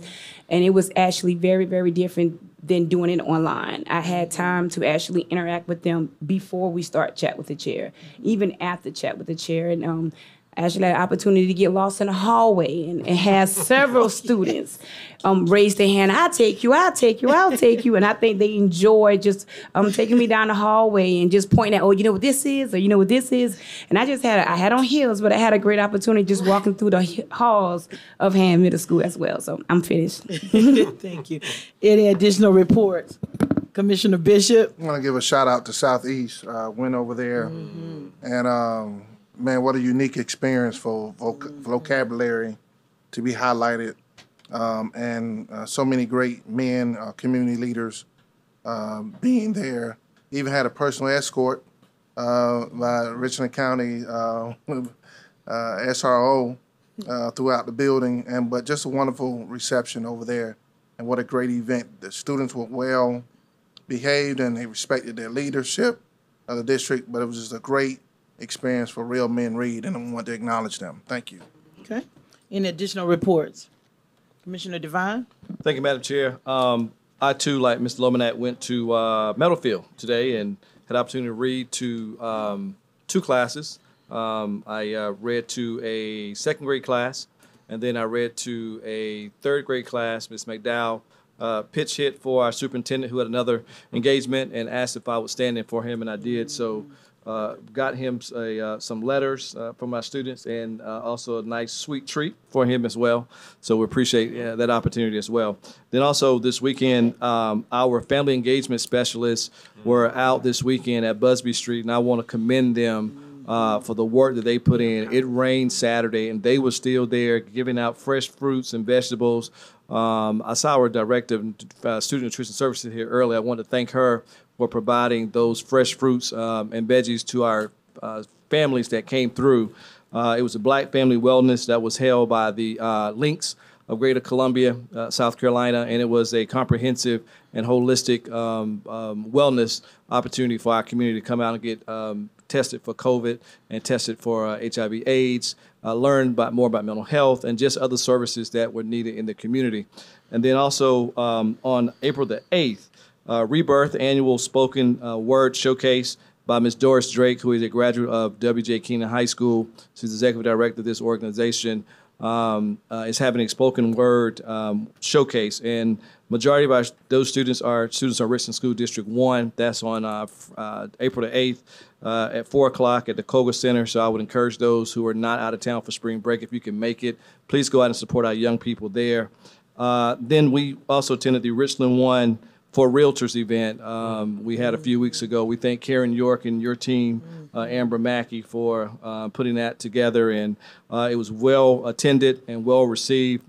This year we had not just our home realtors, we also had commercial realtors this year, and it was good to have them there, and we got tremendous feedback from them so that they had a better understanding of Richland School District 1, and some of them took tours and got to meet our students. They heard from our language immersion students as well, and so we were pleased that they came and that they would take back the good news of Richland School District 1. We discussed our strong history and our rich traditions of excellence in this school district, and so we appreciate them taking it on. And I would tell you there's a fact sheet on our website, and it is a well-made fact sheet. It talks about the mission and the points of pride, and they were not aware of this, and so I commend Karen, you and your staff with this fact sheet. I think it should be everywhere because I think it really talks to the great things happening in Richland 1. We're the 10th largest school district, 21,900 plus students, 4,000 employees, 1,900 teachers, 205 are national board certified. You know, we have a 5-year reaccreditation from Cognia. I mean, just on and on. The graduation rate, the lowest ever dropout rate, $296 million in scholarships earned for graduating seniors over 4 years. First district to offer 16 national recognized career clusters. First high school CDL program in the state, one of only 6 in the nation. Now home of South Carolina, only Challenger Learning Center, one of 13 in the country. One of 13 in the country. And the only one on a school campus. The only one on a school campus. And so when you talk about the great things happening in Richland 1, we talk about options and not opportunities. And again, this goes back to the vision of this board. And now we see the fruits of those labor. And we're going to continue to go on and do some other things with our magnet programs, with our athletics, which is just off the charts. Our healthy schools, our Purple Star school district, because we are military, Purple Star district because we have military families. And then lastly, we have 34 years of consecutive financial reporting awards in excellence. 34 years. So we are appreciative, again, of what the staff has done over these last several years. Again, our rich tradition here in Richland 1.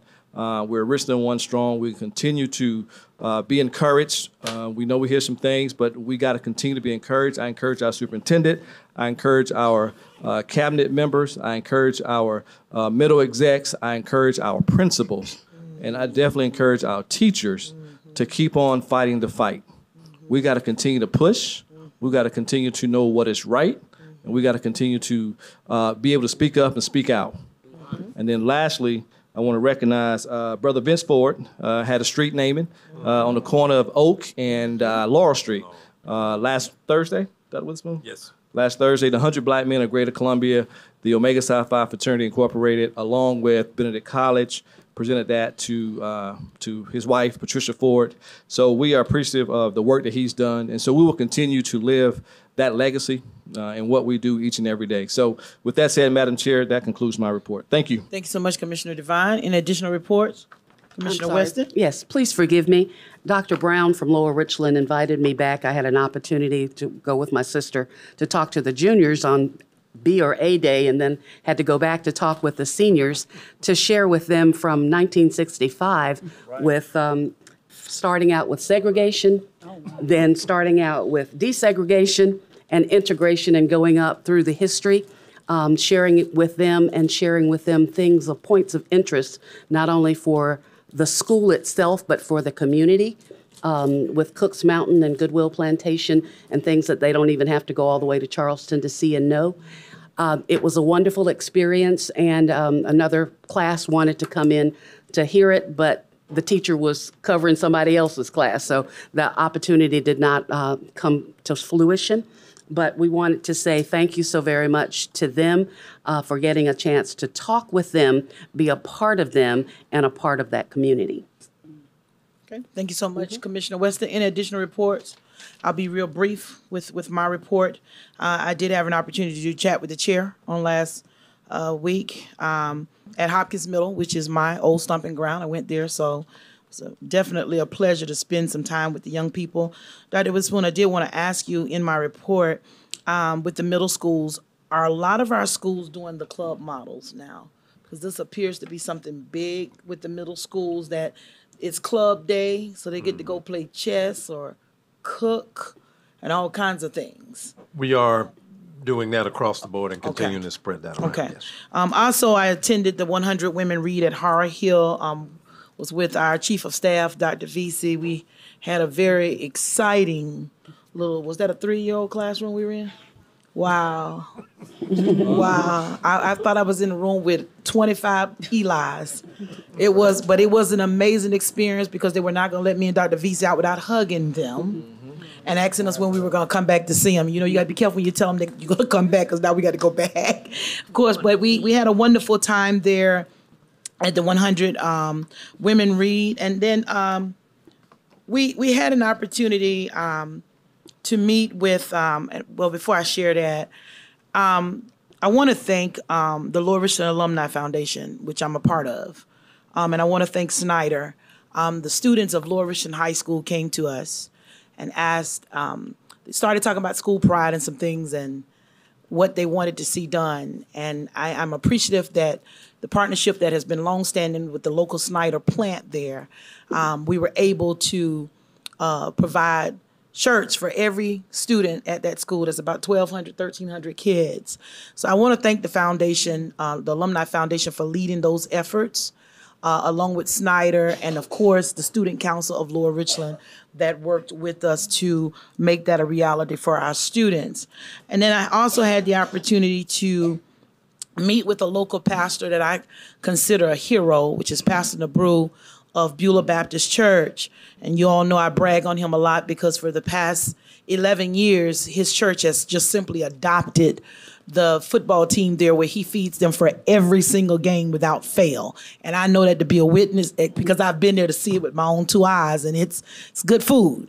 But he was in a meeting, and they were trying to do some things with our district and wanted to make contact with us. And I'm appreciative that Dr. Witherspoon and even Dr. Long, who was a part of that meeting, where we were able to meet with the state of South Carolina's Baptist Convention. And for those that don't know, that just in the city of Columbia alone, that's about 80 churches. And there are 80 churches right now waiting to partner with this district. We had a great discussion. They are ready to go in helping our international teachers. You know, some folk knock international teachers, but you have individuals that want to come to America and experience education here. And again, those hidden needs, Aaron, that folk don't see. You've got someone leaving their country with no family. And they come here and they become a part of this Richland One family. But now we have 80 churches ready to help us get them to grocery stores, help them find housing or whatever the need may be. And I think when they first get here, there's a basket that they give out that includes towels and sheets and toiletry. I mean, it's the dishes, everything. I was like, man, I need one of those baskets. You know, but it's a well put together program that has been very effective, and they are looking to expand even more. So I want to thank those members for coming to us and saying, we want to help you in this area, take care of the needs of those teachers. And thank you to Dr. Witherspoon and Dr. Long for me obliging that day and changing y'all's schedule a little bit to get that meeting in. But we're appreciative of that. And then I want us to remember, I know our pastor that came on tonight mentioned to remember Texas in our thoughts and our prayers, but let us not forget our neighboring district, Sumter County School District, that lost 3 students. I've been in touch with members of that board. It is a very hard time for them right now. And I know that when we have gone through our tragedies here in Richland One, they have been very supportive of us. So I ask my colleagues, those of us that have their contact information, if we can just reach out to those that we do talk to and just share our condolences as a board, because they are burying 3 students at one time. So let's keep them in our thoughts and our prayers, because they're having a rough time down there right now. I also want to remind my colleagues that you do get a calendar. It's the green sheet that comes in the mail bag that Eva, you do send that out on Fridays. And when you don't have mail for us, it's emailed. So if you don't get a little white envelope, then check your email for the calendar, because it comes every week so that everyone will be able to see the dates listed. I want to remind my colleagues that we have a budget work session 12 noon on April the 5th. And we also have our board retreat on April the 21st, beginning at 6 p.m. and on April the 22nd, beginning at 8:30 a.m. So please make plans to attend these 3 events. We have a lot of information to cover. If there's anything additional that you may have that you want us to add or tag onto any of these agendas, I think we got a little bit of room. You can give that to Eva, and we'll work as best as we can to add those items, because we do want to speak to everything that the board has asked. To Commissioner Devine, we've asked you to chair the review committee. We're asking that by April 21st or that 22nd, that you and Commissioner Lomanek and Commissioner Clyburn can bring to us a review or update on your findings, and as it relates to the instrument. Is that doable? Can we say May board meeting, the first meeting in May, only because we have spring break? Yes, sir. May, Eva, you got that? Okay. Yeah, we can say by May 9th. That's the second Tuesday. If you don't mind, Madam Chair, I appreciate that. Thank you. That will be fine. You got that, Eva? All right. All right. All hearts and minds are clear on the board report. We will now move on to Commissioner Devine. Thank you. One additional question. Commissioner Harris spoke to it regarding safety. Dr. Witherspoon, you know, some years ago we did the safety with the door locks and with the buzzing in and getting to the schools. once you get into the schools, some of our schools are still open, if you will. At some point, you know, not this board retreat, but a board retreat. I like for us to discuss another enclosure, kind of like what we have here. Those are my immediate thoughts based off what we saw. We hope that never happens in Richland School District 1, but that's something we need to think about. And I know that Mr. Brown does that daily. He thinks about safety, and that's what he does and his team, so we appreciate that. But think about once I'm into the school, it's open pretty much once I'm in that front office area. And sometimes our staff is just vulnerable, if you will. And so I'd like to hear some thoughts of what we could do about that going forward. Thank you. Absolutely. You want them to respond now? Or at a retreat? At a retreat. At a retreat. Okay. You got that, Dr. Witherspoon? Got it. All right. Anything else from any board member? Again, if you have any additional items that you would like to see, just get with Eva and we'll do our best to work and put those on the agenda so we can have all grounds covered as we prepare to close schools and start the reopening process, because that's really where we are right now. At this time, we'll move on to Dr. Witherspoon with the superintendent's report, 12-1. Thank you, Madam Chair, members of the board. Congratulations to Columbia High School for receiving the South Carolina High School League's Excellence in Sportsmanship Award. This award is presented to schools that exemplify outstanding sportsmanship. This is the second year in a row that Columbia High received this distinction. Last year, Columbia High was the only school in South Carolina to receive this award. This year, Columbia High is one of 2 schools to receive this distinction. Congratulations to Principal Dr. Sean Washington, Athletics Director Dr. Paul Calvert, and all of the students and coaches. Congratulations again. Let's give them a round of applause. March is Music in Our Schools Month. The annual observance highlights the importance of music education for all children.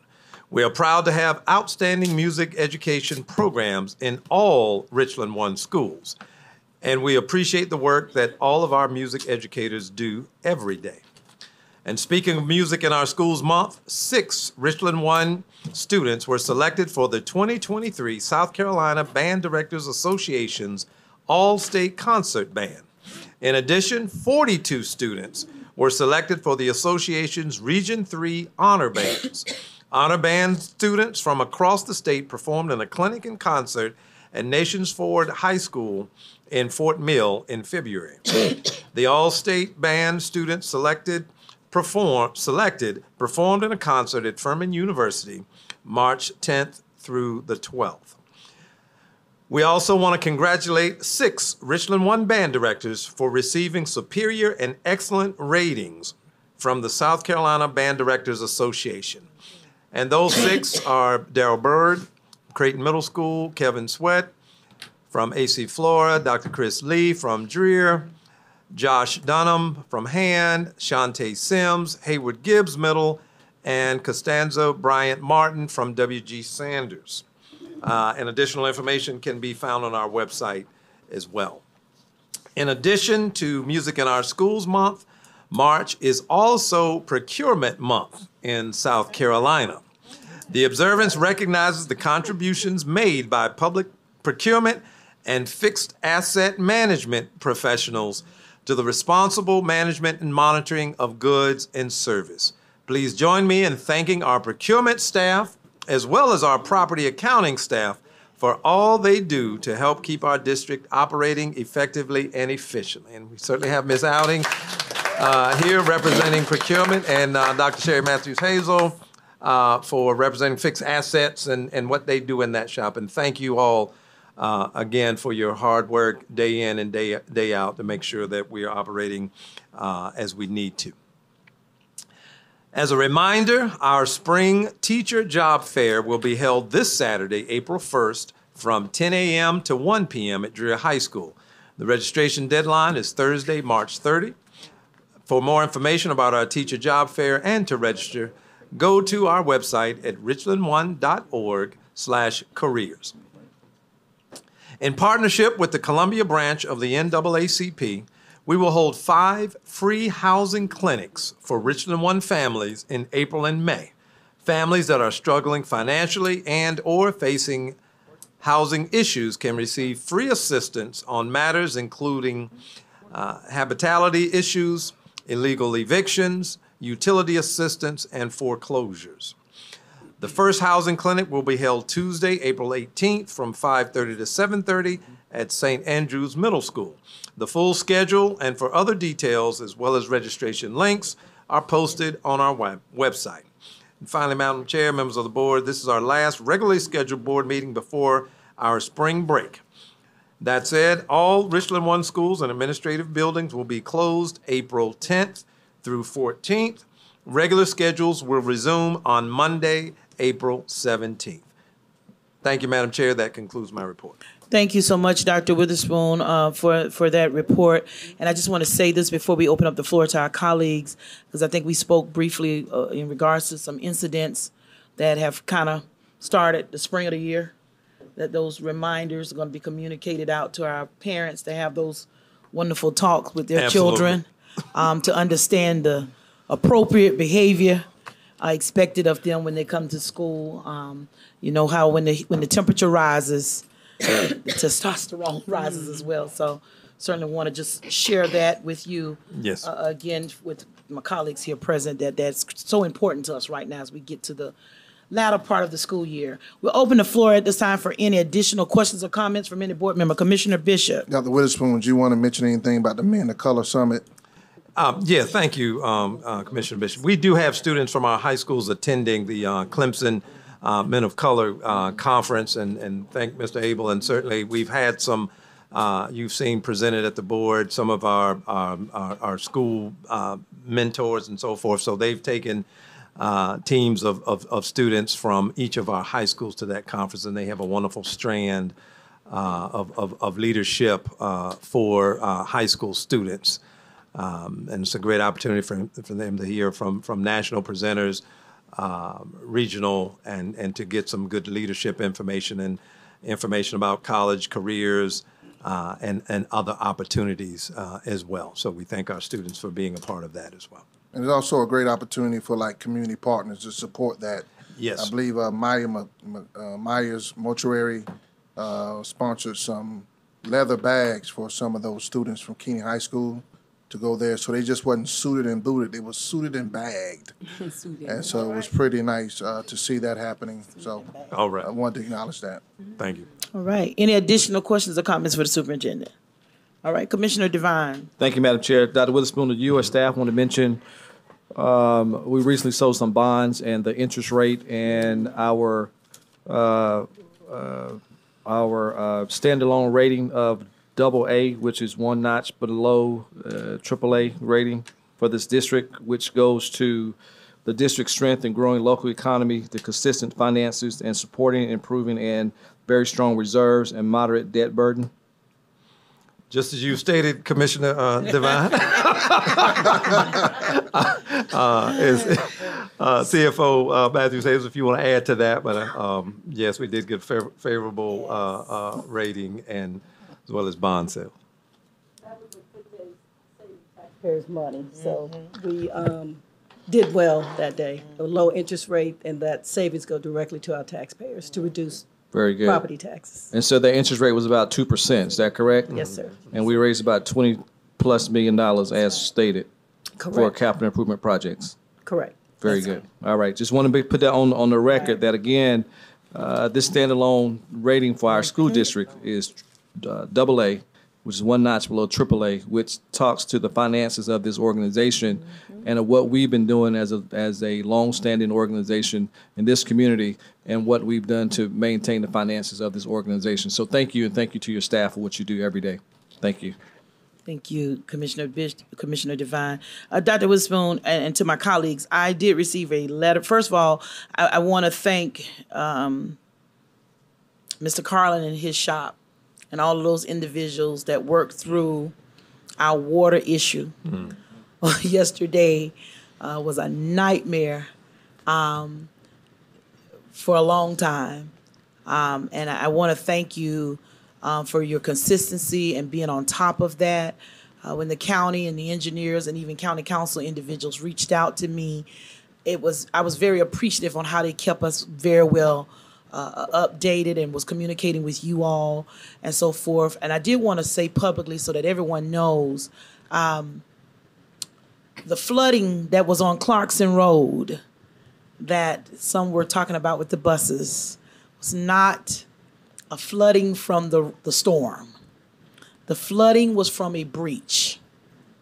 And let me explain what that means. If you all remember some years ago, Commissioner Devine, something we all championed when the Lower Richland community wanted to bring water into the Lower Richland community. It was this district that gave access to the well system that we have there at Hopkins Middle. A lot of folk don't know those stories. We handed that over to them.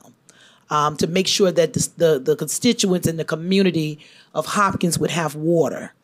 And it's my understanding that with the growth and everything else there, that might not be big enough any longer, that they've got to probably look at some other things too, because there's a lot of growth happening in that community right now.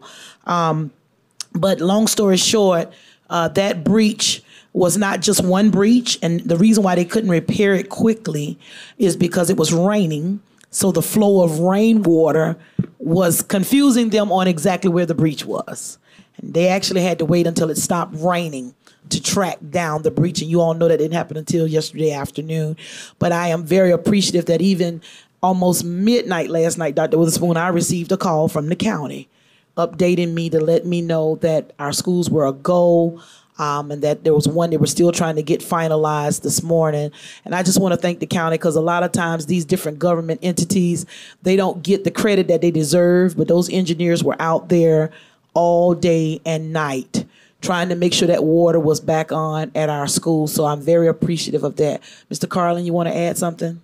Yeah, Mr. Henry's here, and he Mr. was Henry? out in the middle Yes. of the night. And if You can come on in here and take a bow as well, because the thing, a lot of times you see what's in front of you, but sometimes there's a lot of hidden jewels out there. And Mr. Henry, proud LR graduate, Mr. Bishop, did an excellent job. 1977. There you go. Thank you very much.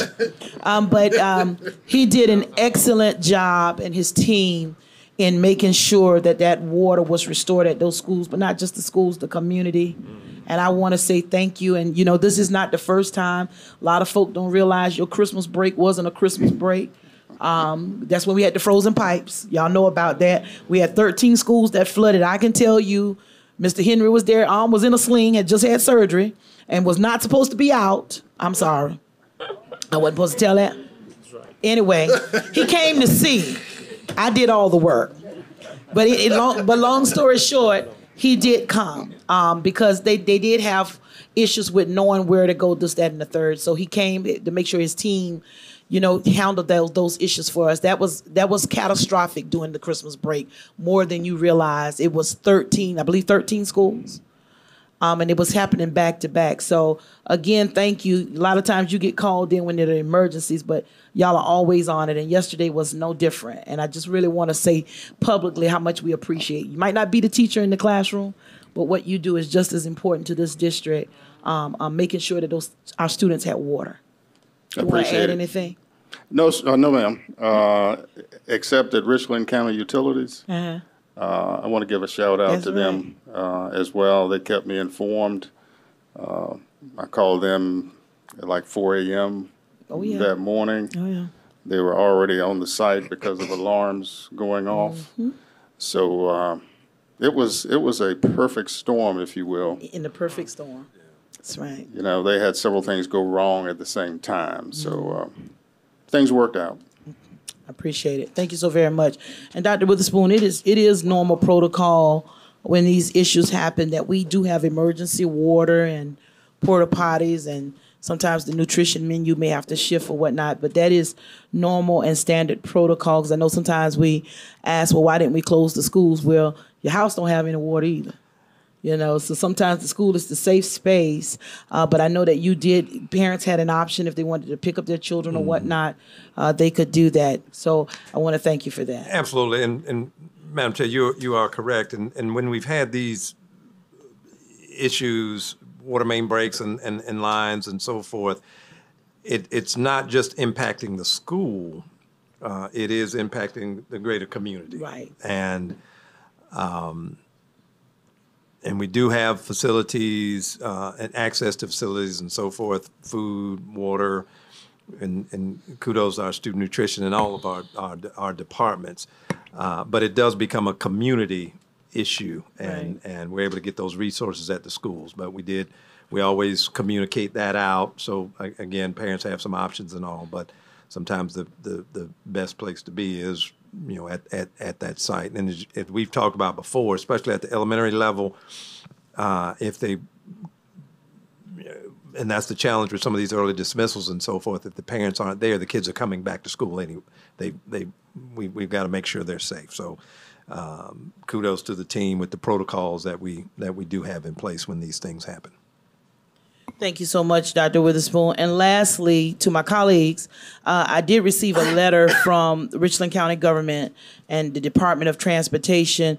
We attended a meeting several months, probably a month or two back, Dr. Witherspoon, in regards to the phase 2 of the Lower Richland Boulevard widening project.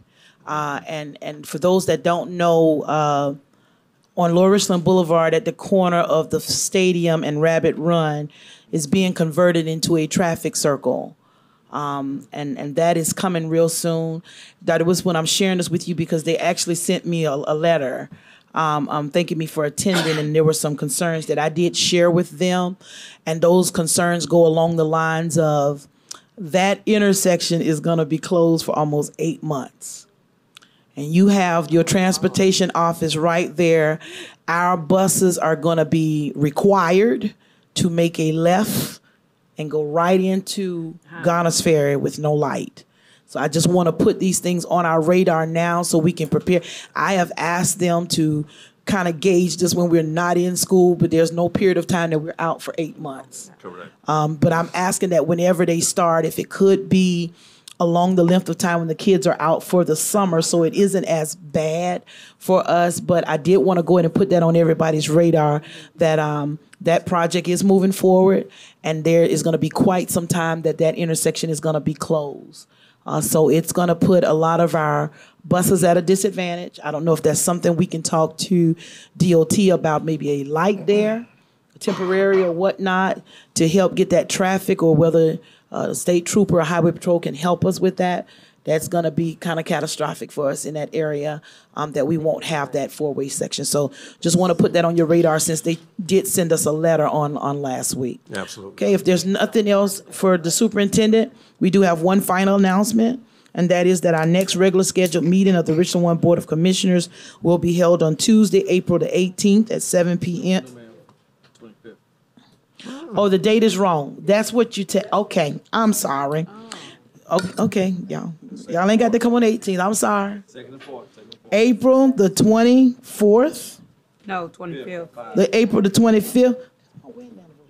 April the 25th at 7 p.m. at the Stevenson Administration Building here at 1616 Richland Street. If there's no objection from my colleagues, we can consider ourselves adjourned. Thank you and have a good night.